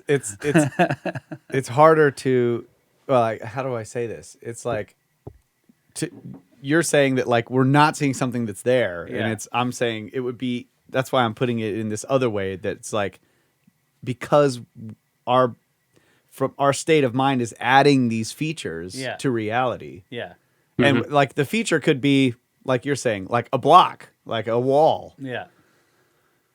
So we like the way science describes, a hallucination is that it's all in, it's entoptic. All these designs and patterns are inside They're you. built into your. So you're adding it. So, Yeah. well, if I took a picture with a camera to see, is it really there? And then I turn around and look. Yeah, and you're like, oh, I see all the patterns. Yeah, It's in the picture too, bro. All right, well, we're at another break. Yeah. All right. Sorry about the sidetrack. This is it's what happens to all my good. brain when we get on this stuff. So, all right, we'll be right back. Yeah.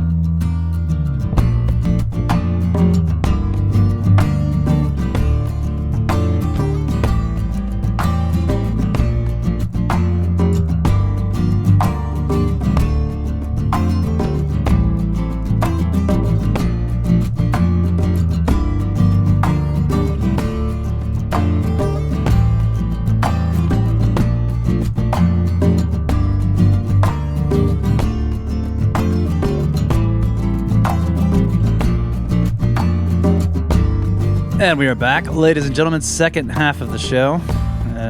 Joined by Drew, also known as LP in the Discord. So if you want to talk to him about this, many people have been in the Discord. You can join that.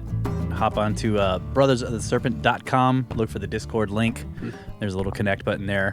Unless you're a troll, just don't. If you're a troll, don't even bother. You should definitely try. But we got some pretty strong trolls in the Discord. Although our favorite one left. There's no more room for trolls. The troll positions are all full. Yeah, you can always troll LP on YouTube. Lots of people do that as well, trolling us and our guests on YouTube. It's a. Did you see Murray's comment? I did. That shit cracked me up, dude. That's good, right? Wait, are we supposed to say good night to Chuck? Oh yeah, good Do we night, need Chuck. to do that? Yeah. Let's Sweet dreams, Chuck. rather do that than hello, Yeah. Murray. Yeah. He'll hear this on the second listen. That's how Chuck Right. does it. Yeah. Go. Life. Oh, wrong button. I was trying to bleep myself. Go yourself, Chuck. Life. Go. Life finds a way, Chuck. Yeah, just go boom yourself, Chuck. Okay. All right, so we're getting a lot of discussion in on this, but let's keep pushing forward on this document here. Yep. Where are we going next? All right, let's do it. So we're going through Ulster Folklore by Elizabeth Andrews from 1913.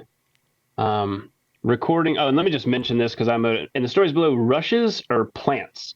Bulrushes grow in wet locations, including ponds, marshes, and lakes. Their stems are often used to weave strong mats and baskets and stuff. So that gets referenced here in just a minute. So from the introduction. In 1894, I was at a meeting of the British Association at Oxford and had the good fortune to hear Professor Julius Coleman give his paper on pygmies in Europe, in which he described the skeletons which had recently been discovered near Schaffhausen. As I listened to his account of these small people, whose average height was about 4.5 feet, I recalled the description of Irish fairies given to me by an old woman from Galway, and it appeared to me that our traditional wee folk were about the size of these Swiss dwarves. I determined to collect what information I could, and the result is given in the following pages. I found that the fairies are, indeed, regarded as small, but their height may be that of a well-grown boy or girl, or they might not be larger than a child beginning to walk. I once asked a woman if they were as small as cocks and hens, but she laughed at the suggestion.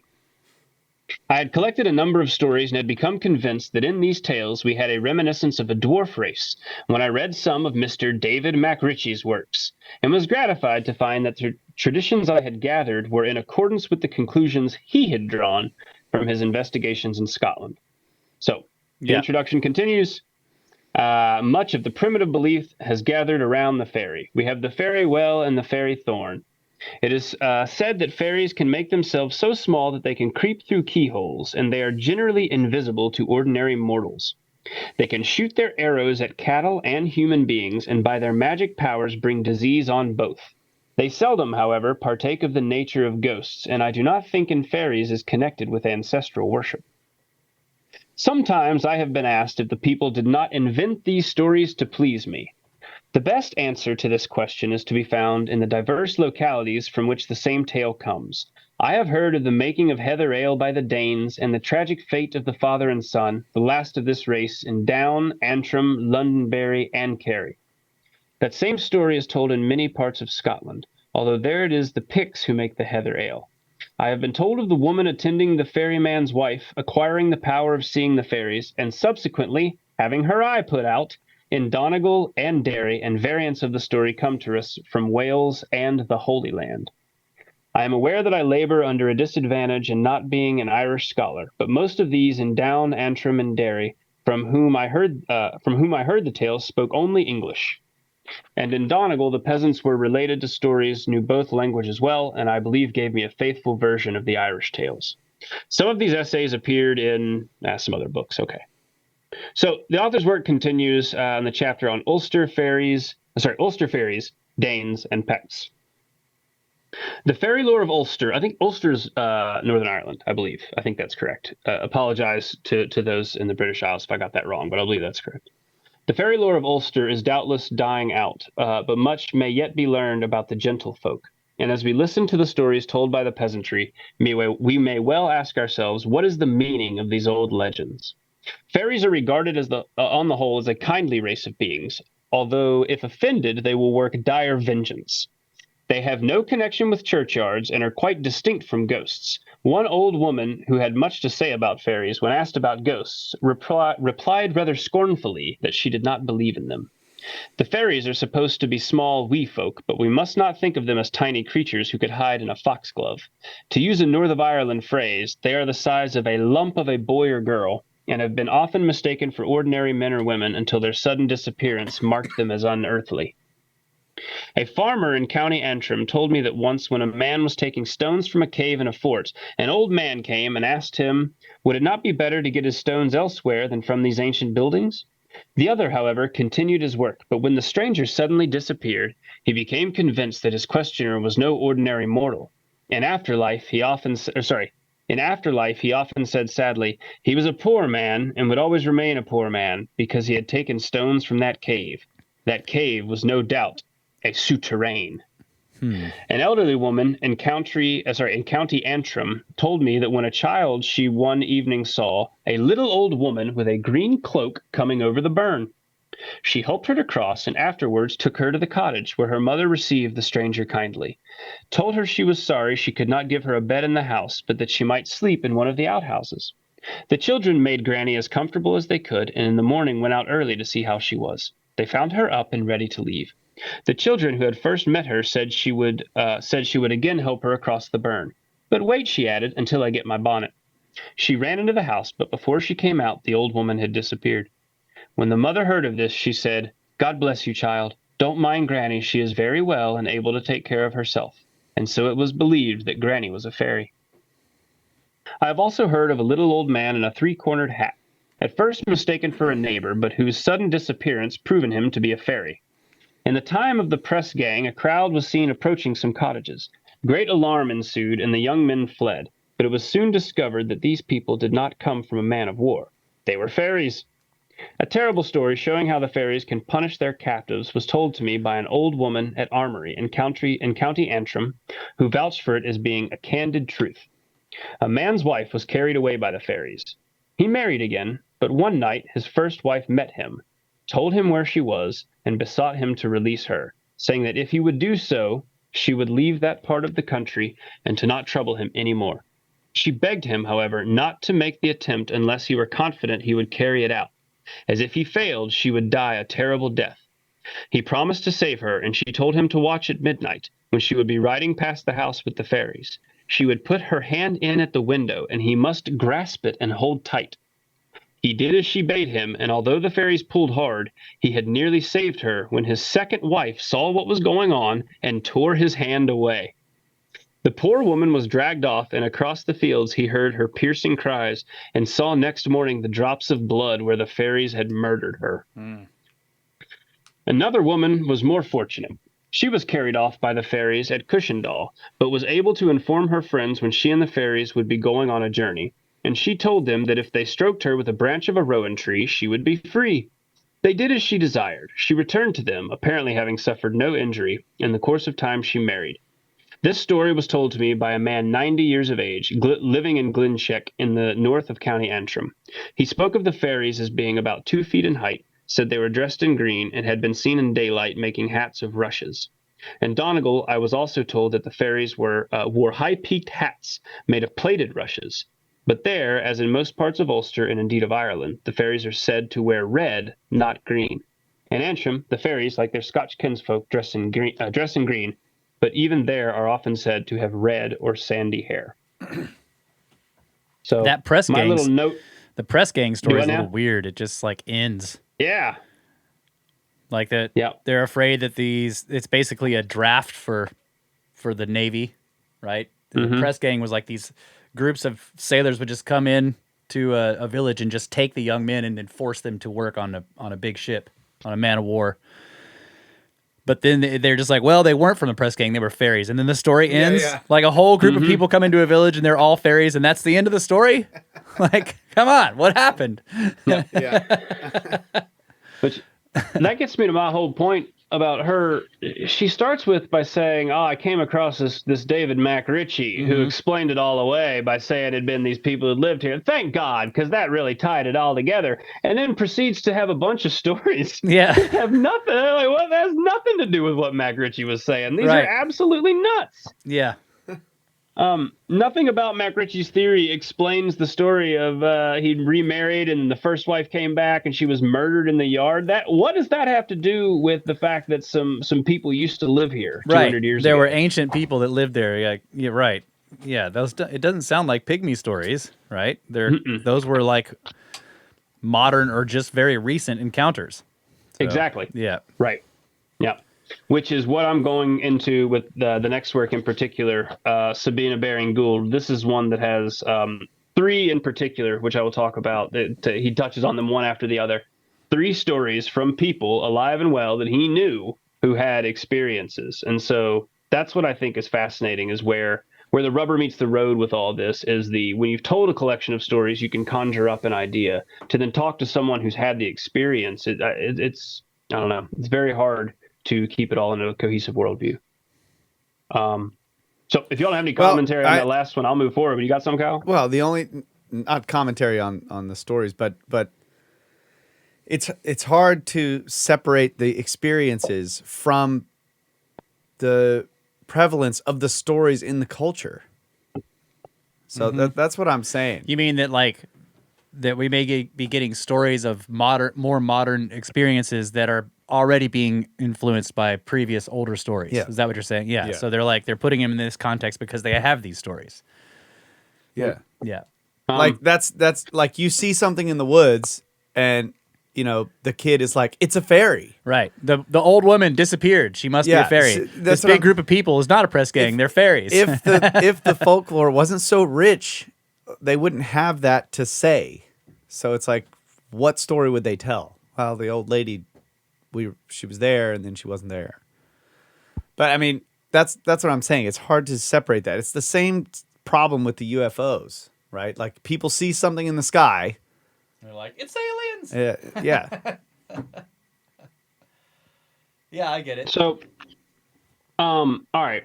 This document that we're reading from, I wound up with probably, I don't know, half dozen or 10 sources that didn't really fit into this whole thing. And so I lumped them on at the end under additional resources. I'm actually going to go ahead and read one because it deals directly with this. And this is a direct quote from another podcast called Penny Royal, Season 1, which I believe I heard of because of this podcast. Dude wrote in and said, hey, I just did this. And I went and listened to it. That's absolutely nuts. I only listened to Season 1. I haven't heard Season 2 yet. If anybody's interested in this weird firsthand account stuff, go give it a spin. Good luck turning normies onto that one. But anyway, I've tried and it did not go well. But I'm just going to read some specific quotes just as a short quote from it, because this is exactly what you're talking about, Kyle. This is from 2018 or 19, right? In America. Okay. Penny Royal Season 1, Episode 5, around the 9:45-minute mark. So we get there and we start to realize, well, there were these caves. This mammoth cave system runs the entirety of Kentucky. Wait, hold on.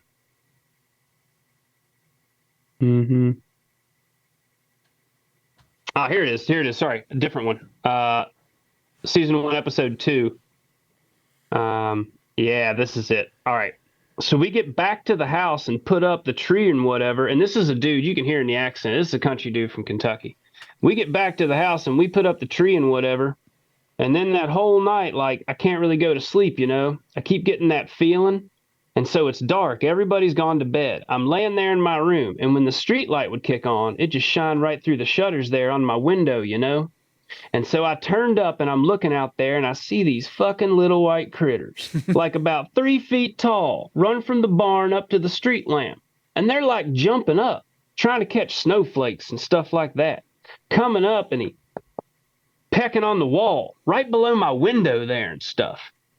So that's just that guy, and they just cut that clip in and then move on because it doesn't have anything to do with the show. But all that's to say, that's a dude who sounds like a buddy I went to high school with and would drink beer with this weekend. And that's a dude that put up a Christmas tree with his family, didn't get much sleep, and woke up, and there was some critters out on his lawn, 3 feet tall. Yeah.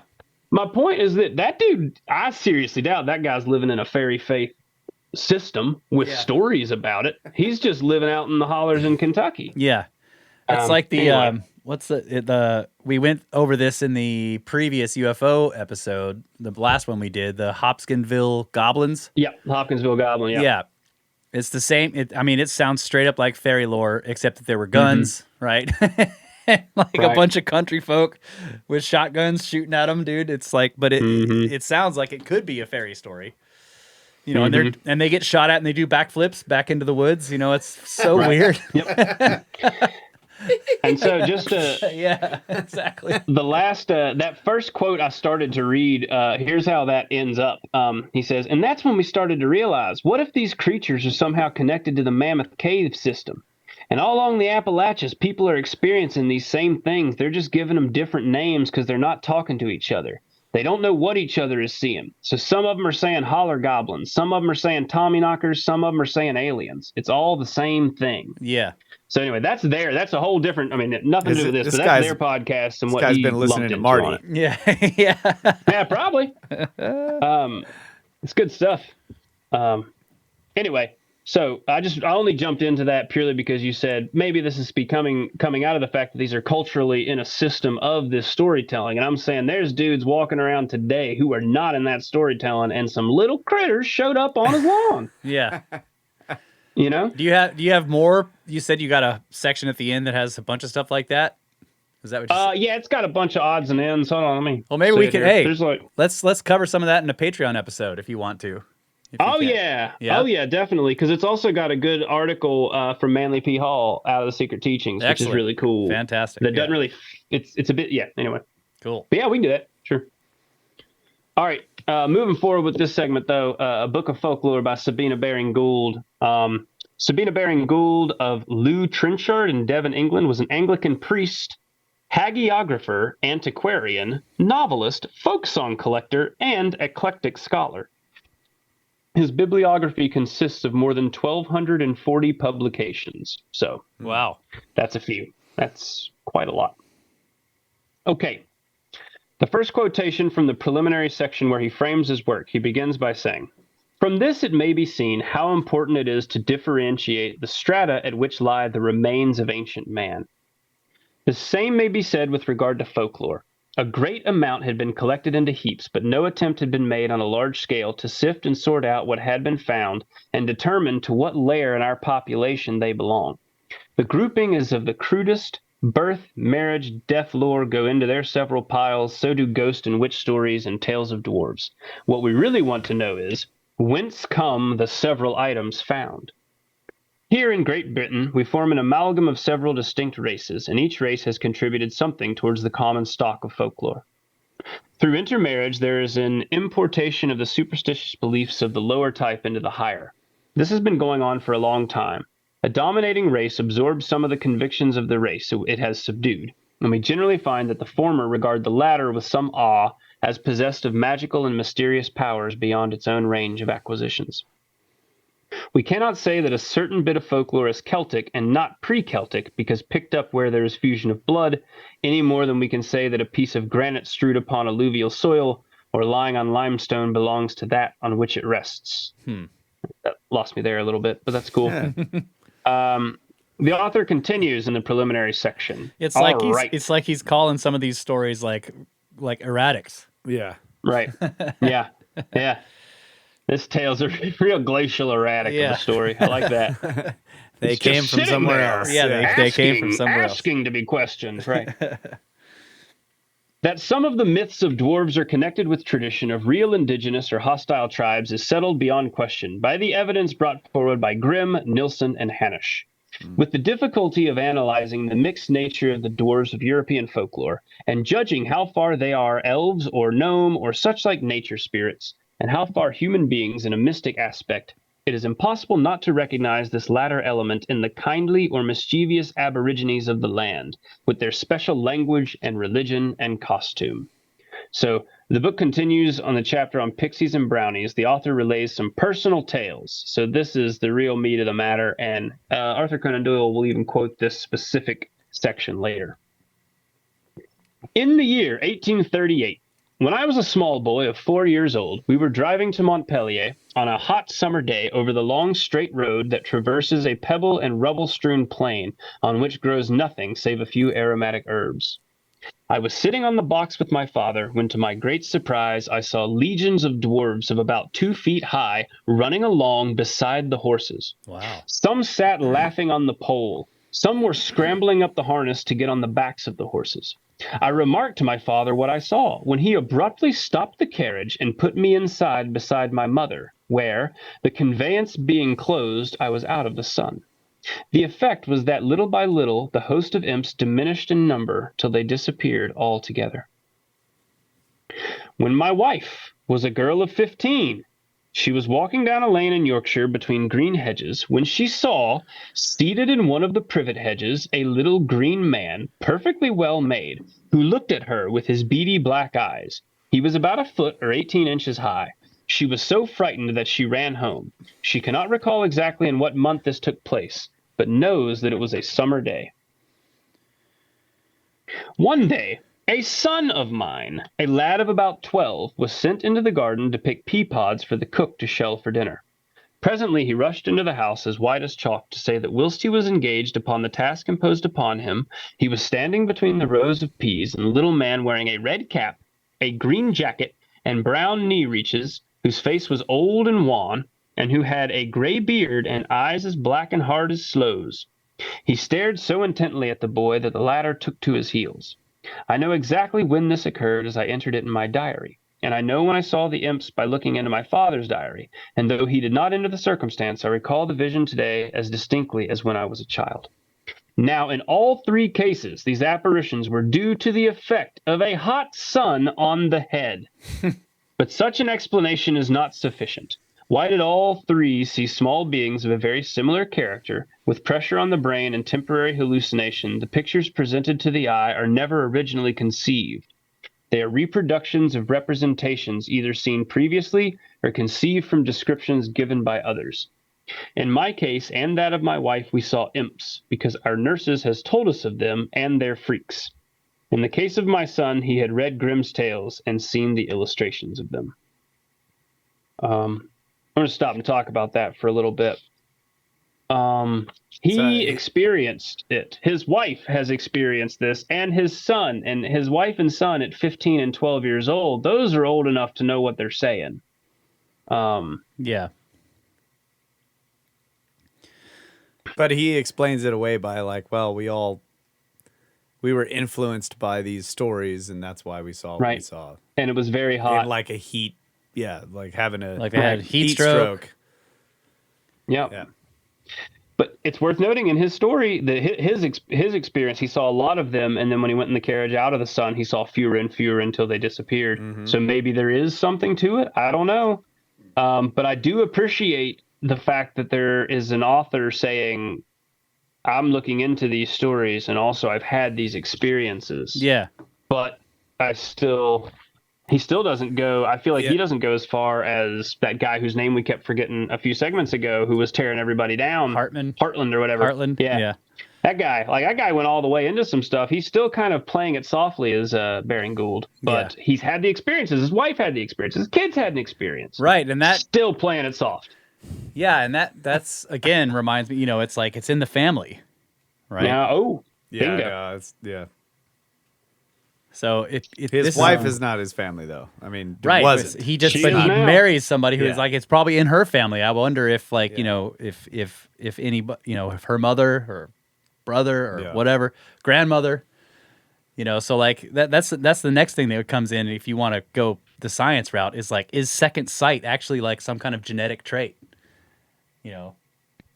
And whether you call it second sight or schizophrenia or like some other thing in the mind, whatever it is, like, is it something that is, it seems to be in the blood, like in other words, transmitted through family, whether it's UFO encounters or fae. But yeah, there's also this idea of faith that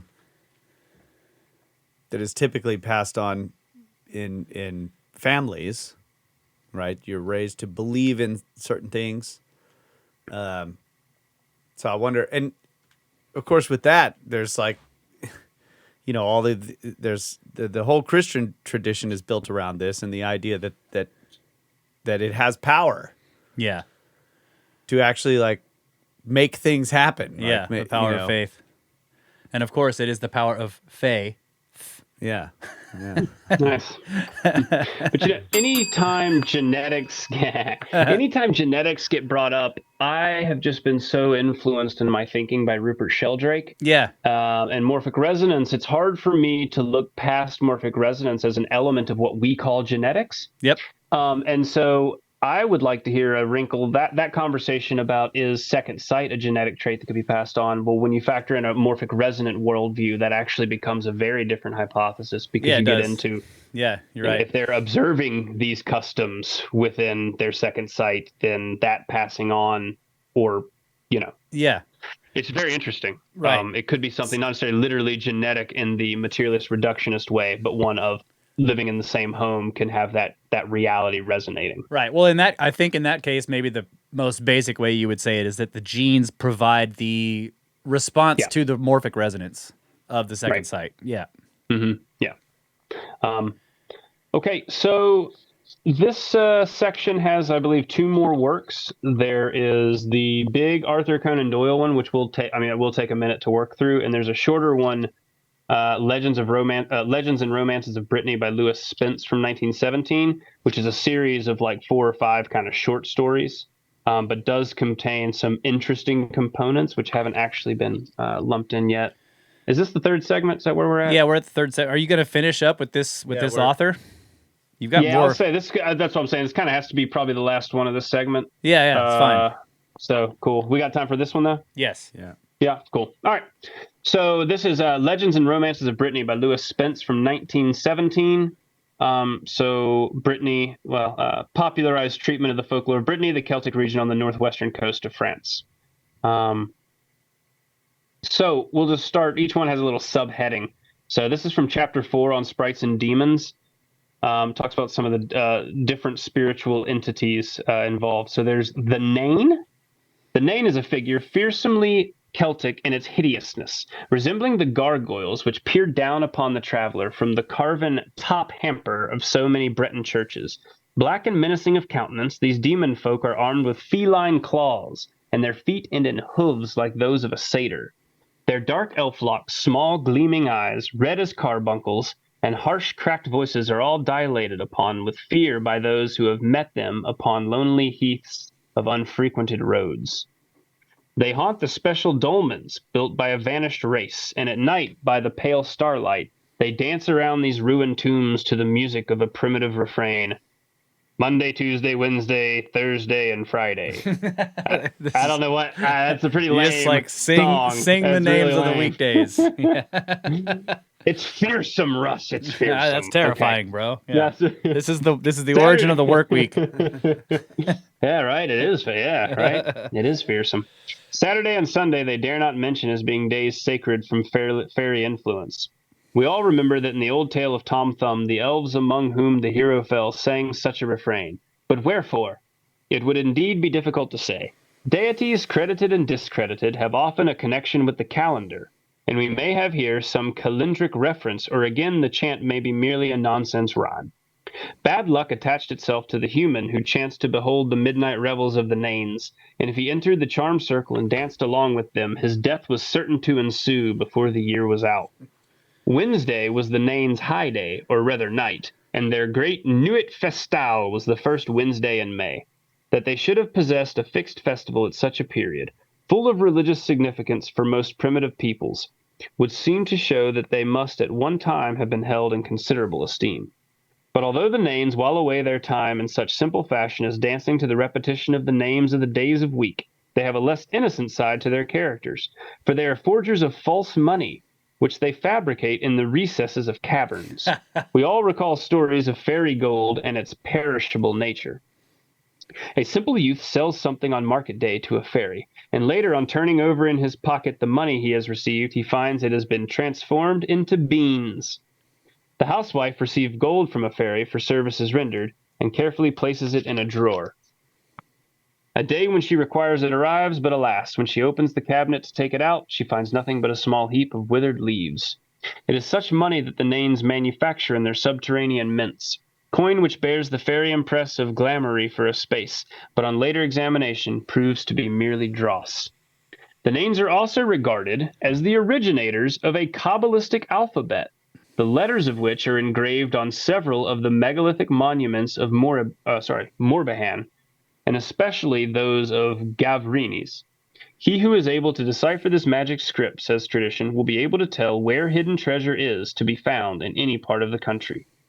Lest any needy folk be of a mind to fare to Brittany to try the luck in their respect, is only right to warn them that in all probability they will find the treasure formula in Ogham characters or serpentine markings, and that as the first has long been deciphered and the second is pure symbolism, they will waste their time and money in any event.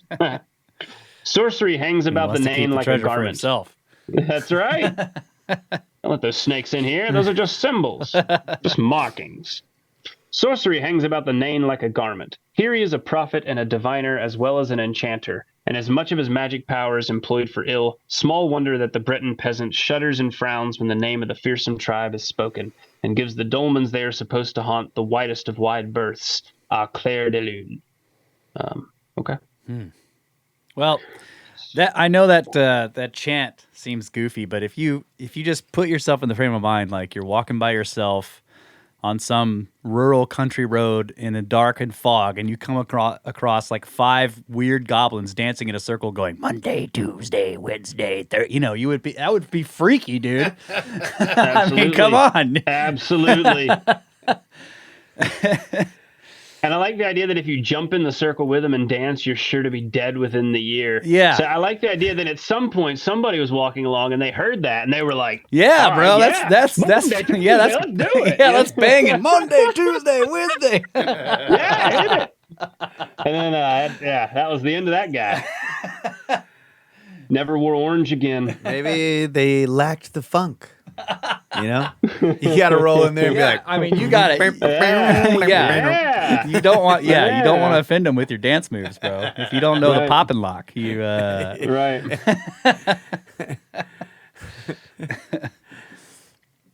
All right. Cryans, Kurils, and Guriks. I surely pronounced at least 2 of those wrong. All right. Brittany has a species of dwarfs or gnomes peculiar to itself, which in various parts of the country are known as Cryans, Kurils, or Guriks. It will at once be seen how greatly the last word resembles Corrigan. And as all of them perhaps proceed from a root meaning spirit, the nominal resemblance is not surprising. Like the Nains, these smaller beings inhabit abandoned druidical monuments or dwell beneath the foundations of ancient castles. Karnak is sometimes alluded to in Britain as T. Cherikate.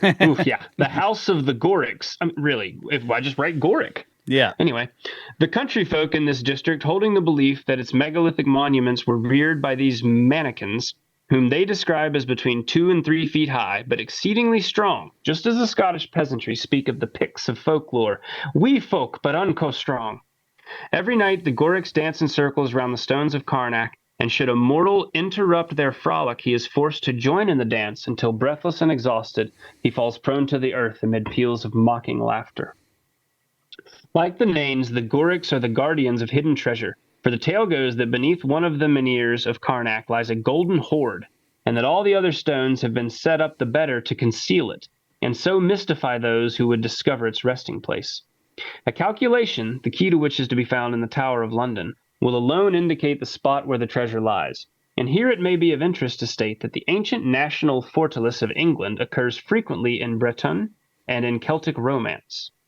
Some of the immigrant Britons into Armorica, is that America? Some of the immigrant Britons into Armorica probably came from the settlement which was later to grow into London, and may have carried tales for its ancient British fortress into their new home. The corals are peculiar to the ruins of Tresmoulet. Like the Gorics, they are fond of dancing, and they are quite as malignantly inclined toward the unhappy stranger who may stumble into their ring. The castle of Morlaix, too, is haunted by Gorics, not more than a foot high, who dwell beneath it in holes in the ground. They possess treasures as great as those of the gnomes of Norway and Germany, and these who will sometimes bestow on lucky mortals, who are permitted, however, to take but one handful. If a person should attempt to seize more, the whole of the money vanishes, and the offender's ears are soundly boxed by invisible hands. The night washers are evil spirits who appear at night on the banks of streams and call on the passers-by to assist them to wash the linens of the dead. If they are refused, they seize upon the person who denies them, drag him into the water, and break his arms. Wow. These beings are obviously the same as the Bean Knee, the washing woman of the Scottish Highlands, who is seen in lonely places beside a pool or stream, washing the linen of those who will shortly die. In skies she is said to be short of stature, and if anyone catches her, she tells all that will befall him in afterlife. In Perthshire, she is represented as small and round and dressed in pretty green. Yeah, right. these are strange stories. Yeah, I just want to do one more. We Yeah. can probably skip that last one, but this last one's called the Nicole, and I just find that amusing because surely there's someone listening named Nicole right now, and I've never heard this tied to anything, and this is very mean. I'm sorry, Nicole. I'm sorry. The Nicole is a spirit of modern creation who torments the honest fishermen of the Bay of St. Bruche and St. Malo. Just as they are about to draw in their nets, this mischievous spirit leaps around them, freeing the fish, or he will loosen a boat's anchor so that it will drift onto a sandbank. He may divide the cable which holds the anchor to the vessel and cause endless trouble. This spirit received its name from an officer who commanded a battalion of fishermen conscripts, and who from his intense severity and general reputation as a martinet obtained a bad reputation among the seafaring population. So some guy was a jerk, and now there's a Nicole that runs around cutting your nets. Freeing all the fish. That's why we call her Nikki. But yeah, that last one, that story, there aren't a Kabbalistic alphabet was mentioned. That's a fantastic phrase I hadn't heard tied to little people and other things. Ancient megaliths are tied to it. Karnak stones tied to it. I like the whole idea of the Karnak stones concealing a hoard of treasure, but then the other stones being set up to distract. There's hundreds of them, and so one stone has the treasure, but all the rest of them are decoys. Yeah, that's great. That's classic. That's good. So there's only one more from the Broad UK. That's Arthur Conan Doyle, which will take a minute. So I'm happy to sort of push that off. We're way over time here, so we'll take. I feel like we've gone 3 hours at least. This is the fastest 2 hours in podcasting, hands down. That's right. Yeah. All right. Well, we'll take our last break and we'll come back and close it out. Yeah, we'll close it out, Space Brother, and then do a Patreon. Yeah.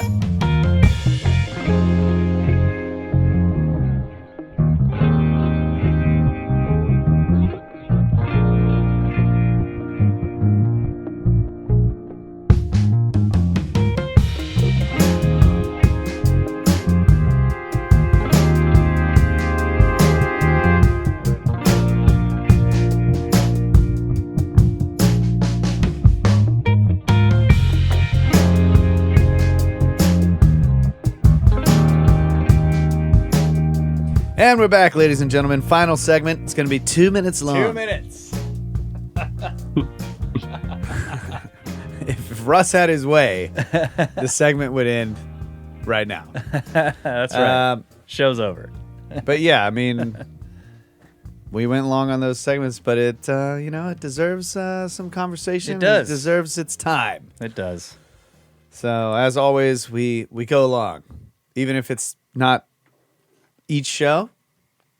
Most of the shows go along, but the subjects go along. So we're going along with this one. We're gonna do a Patreon edition. Yep. And then we'll continue another episode in the future. In the future, yes, because there's much more to come. Yeah. Yeah.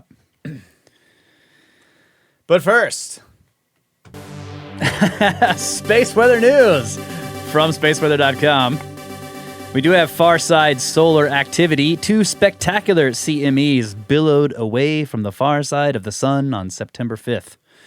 The source was a far side sunspot AR3413, which has become hyperactive only days after turning away from Earth. The 2 CMEs appear to be heading in the direction of the sun-diving comet Nishimura.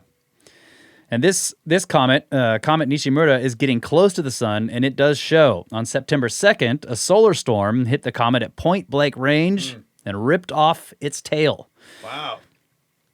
This was captured by astrophotographers. Researchers call this a disconnection event. It is caused by a CME, or fast solar wind stream, hitting the comet. One of the earliest recorded examples of this phenomenon occurred in April 2007 when NASA's Stereo A spacecraft watched a CME strike Comet Enki and rip its tail completely off. Comet Nishimura is plunging toward the sun for a 0.22 AU close encounter on September the 17th. Right now, it is about halfway between the orbits of Mercury and Venus, where CMEs are denser and stronger than they are when they reach Earth at 1 AU. The CME that hit Comet Nishimura probably came from active sunspot AR3413, which is almost directly facing the comet. This CME in particular had the right timing and direction to cause the disconnection event. Nishimura's tail has since grown back, but it might not last for long. More CMEs are headed its way. SOHO recorded at least 2 moving in the right general direction on September 5th. Experienced amateur astronomers who photograph Comet Nishimura in the early morning sky may be able to record the impacts. Man, that seems like it. Wouldn't it also affect the comet nucleus? Like just make it more volatile or disintegrate heats it up. more. Yeah, right. That's wild. I never thought. But they got some cool movies and animations here from multiple photographs of people taking where the CME hits and the tail is like torn away. That's from cool, the comet. man. Yeah. Wow. Current conditions: solar wind speed is 368.2 kilometers per second. The density is low, 3.93 protons per cubic centimeter. Thank God. Sunspot number is 131. Jeez. Neutron count is negative 3.4%. And the KP index right now is 2.67, which is quiet. 24-hour max is 3, which is also quiet. And that is your space weather news for the week. Good news. Low neutrons, high sunspots, CMEs everywhere, flying all over the place. Yeah. Yep. So yeah, those neutron counts are dropping, I guess, because the activity's picking up. Yeah. Yeah. It's blocking its stuff. Yeah. Yep. This is your one weekly source for space weather news, folks. That's right. This is how you really keep tabs on the space. Yeah. It's just one checkup once a week. Really? Yeah, good. it's funny because space weather is like they're constantly updating. Like you can basically refresh the page and get new numbers, right? Very frequently on all this current condition stuff. So it literally is current conditions. Like when I happen to read it, it's just whatever the current condition was like 10 minutes ago. That's all you need to know. Yeah. And if I refresh it again after the show, they completely change the numbers except for the sunspots, right? So it's not really that. I don't know. You can kind of get maybe a read. It would be funny to see the space weather trend if you just listen to Snake Bros reports. We need just somebody to graph it out for us. Yeah, and then compare it to a real graph. Yeah, and see if it's... all you need is one snapshot a week. That's it. Very low probability you're going to get an outlier. Right. It's going to be a pretty decent average. But sometimes I wish, like I'm like, man, if we'd have done the show yesterday when this solar storm was hitting us, then all the numbers would be crazy. But we get right at the tail end of it. Everything's calm. Yeah. Yep. You're just keeping that average going, folks. That's a very scientific sampling process. Yeah. Like, we can't let our biases affect when we do it. We just grab That's it right. then. Yeah, Yep. That's right. Tuesday. Go. Nope. Podcast changed to Wednesday. Yep. Wednesdays. Wednesday. All right. Well, I don't have any news stories. So pretty cool footprints found, but 300,000-year-old footprints. best part about it was the picture of the footprints. This is now a video show, but I'm not going to, I did not prepare it. Yeah, that's all right. Well, It's a useful photo for Russ and I because of the Devil's River. yeah. So Yes, it is. Like looking at possibility of footprints there, but couldn't possibly only be 300,000 years old in the bottom of that riverbed. Doesn't seem like it unless a lot of other things are wrong. Yeah. Yeah. Yeah. Yeah. Well, So what else we got? I have one producer for the Yeah. show. we do have a one-up box bag. Oh, and I want to mention, someone sent me a magic wand for my birthday. Thank you. I'm pretty sure I know who it is because it was sent directly to my actual address and not to the Snake Bros box. So thank you very much for the magic wand. I am a wizard in a tower, and so I was lacking in magic wands. I have a staff, but I didn't have a wand, so now I do. Thank you. I would like to try to actually just make one. A wand? I mean, but use. We've got like a form of the acacia tree here. But how are you It's going to called get a dragon weesach. heartstring to? No, put in- but I'll use a vulture feather or Oh, okay. something like, yeah. you gotta use the local pieces of nature. Yeah. Yeah. Nothing says good juju going into magic like some vulture feathers. Well, okay. Speaking of the Devil's River, that eagle's nest that was up in Oh the... my God, yeah. Oh, dude, this thing was monstrous. This beautiful nest. I mean, it had to have been... It was Yeah. huge. Up in Yeah. this cliff. See? Now, that seems like something you could use in an incantation. You have to scale the cliff and almost die Mhm. to get this Right. piece of this feather. And then you can, somehow get it inside the acacia wood. I mean, it's worth a What try. happens if you put a layer of glass over top of that bird's nest? Will the mother go and get a pebble to put it and break it? It's a shamir joke. All right. Yeah, that's. I was going to say I should try it. Yeah. Just to a motorcycle windshield. It's a much better use for a motorcycle windshield than. Yeah. Yeah. She comes Okay. back with a sidecar and some goggles. Okay.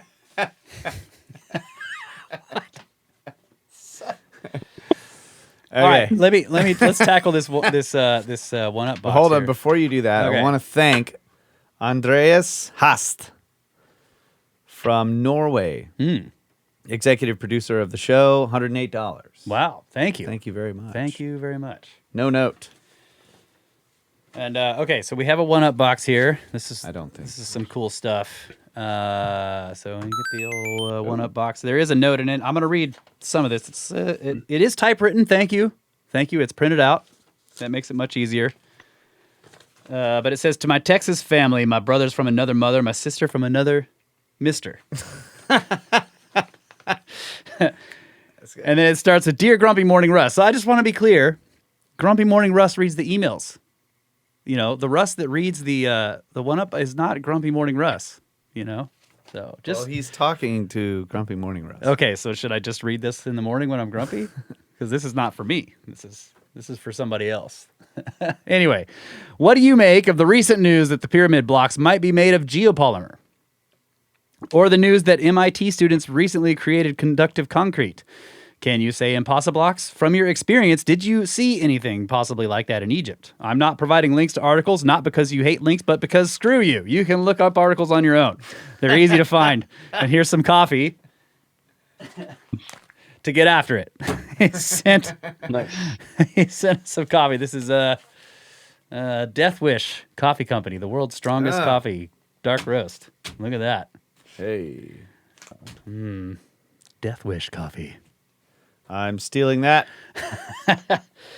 All right, so he says, now on to the real letter. Dear Snake family, salutations, Serpent Bros. It is I who have made all the terribly titled emails about snakes and poles. Sorry, I just keep imagining the pyramid scheme being renamed to Prestige Worldwide with the Snake Bros. Please forgive the dad humor. It keeps pouring out of me ever since my fiancée gave birth to our first son this past St. Patrick's Day. Hey, congratulations. Unlike St. Patrick, I promise he will not drive the serpents away. He's as curious as can be, a little snakeling for sure. With this letter are included some pictures of the Ace of Shamrocks and my fiancée and me. And yes, there are photographs of him and his newborn. I have been meaning to send this little care package out for a while now, but things have been busy with the little guy, and a good gift is a bit like a wizard. It arrives neither either nor late. Let's see, what is he trying to say here? Neither early nor late, but exactly when it means to. Now that things are settling down around the house, I have a little more time and brain power. I'm currently working my way through Robert Schoch's Forgotten Civilization, which I am thoroughly enjoying.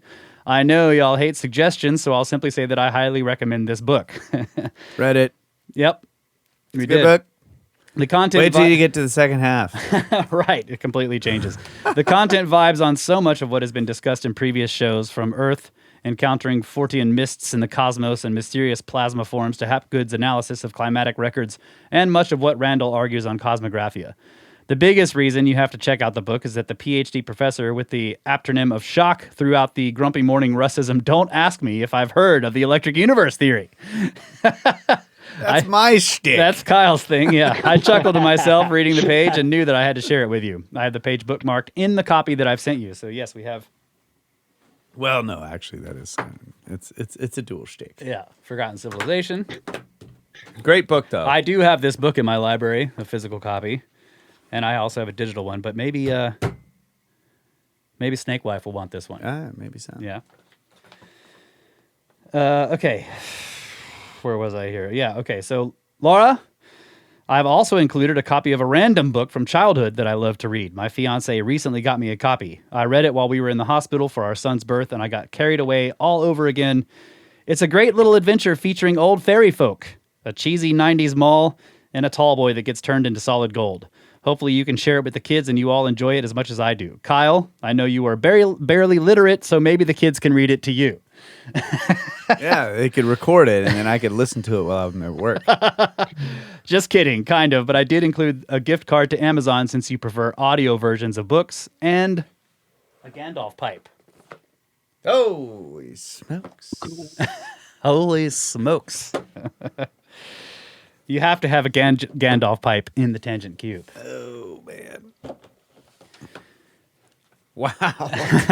Something that I've reflected on recently is the importance of connection. Despite getting engaged, having a son, the past year has been tough for me. There's been conflict that has torn apart my friend group that has known each other since grade school. My parents, being conservative Catholics, have basically shunned my family since we've had a child out of wedlock. It's not like we aren't engaged and have known each other for 20 years. But on top of that, just before our son was born, a very dear friend of mine passed away unexpectedly at 32. It's been a lot for me mentally and emotionally to spend that energy trying to rebuild burned bridges and mourning amidst starting a family. And that effort has largely been one-sided on my part. Being a teacher, I got so burned out by the end of the year that I wasn't much myself, let alone an engaged husband and father. I even skipped out on a few Snake Bros episodes.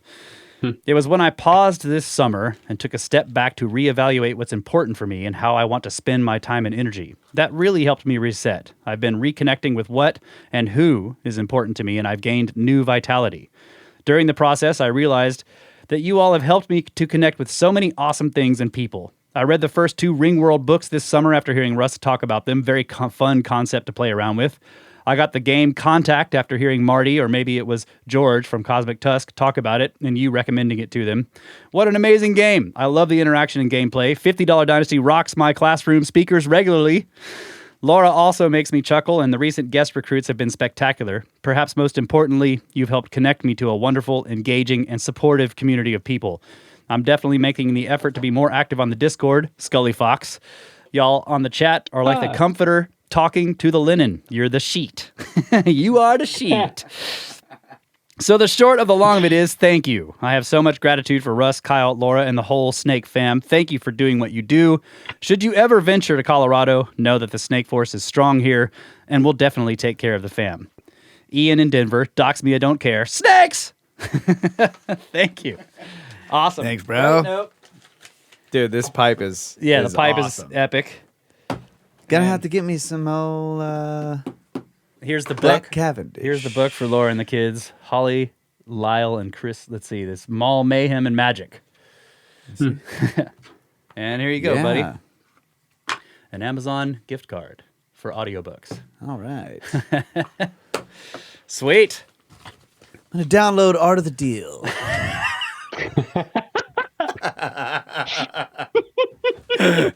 Thank you so much, bro. All right. These are cool pictures too, by the way. Yeah, they are This good is- pictures. This is like now I have a little window into your world, dude. Yeah. It's like this is cool. I Congratulations. did kind of wonder when he decided to send that. It is interesting, the book being, little fairies and that Yeah, I sort of know. stuff coming out. It's really interesting the way It that is. shit lines up, man. It is very interesting. And I know I've seen Scully Fox in the Discord. So, hey, thanks, oh, yeah, buddy. Absolutely. Yeah. Yeah. So, and Oh, yeah. So just tell us, in the Discord, let us know. Did you decide had you sent all this before? I Right. was Is this on? is this Curious, synchronicity or yeah, Right. yeah. Is it planning? Right. But yeah, thank you all so much for the gifts you send, the support of the show, whether you're just listening or you time, talent, and treasure, all of that. Thank you guys so much. We really and appreciate we it. also, we have Drew on here. He's been a longtime listener and supporter of the show, and here he is, contributing content. So I mean, this is exactly why we started the show. It's so great. And if you're interested in supporting, we are going to be doing a Patreon episode after we finish this public episode with Drew. So if you want to continue hearing more weird and wacky stuff, you can sign up for the Patreon. Go to the website. It's Yeah. right there. Yeah. Under support. Right there. It is. So yeah, thank you Don't forget guys. to smash that subscribe button. Yeah, click like and the bell and whatever, all that other stuff. So yeah, thank you guys. We love you. Always have. Always will. Good night, Adamu. Get back to work. All right.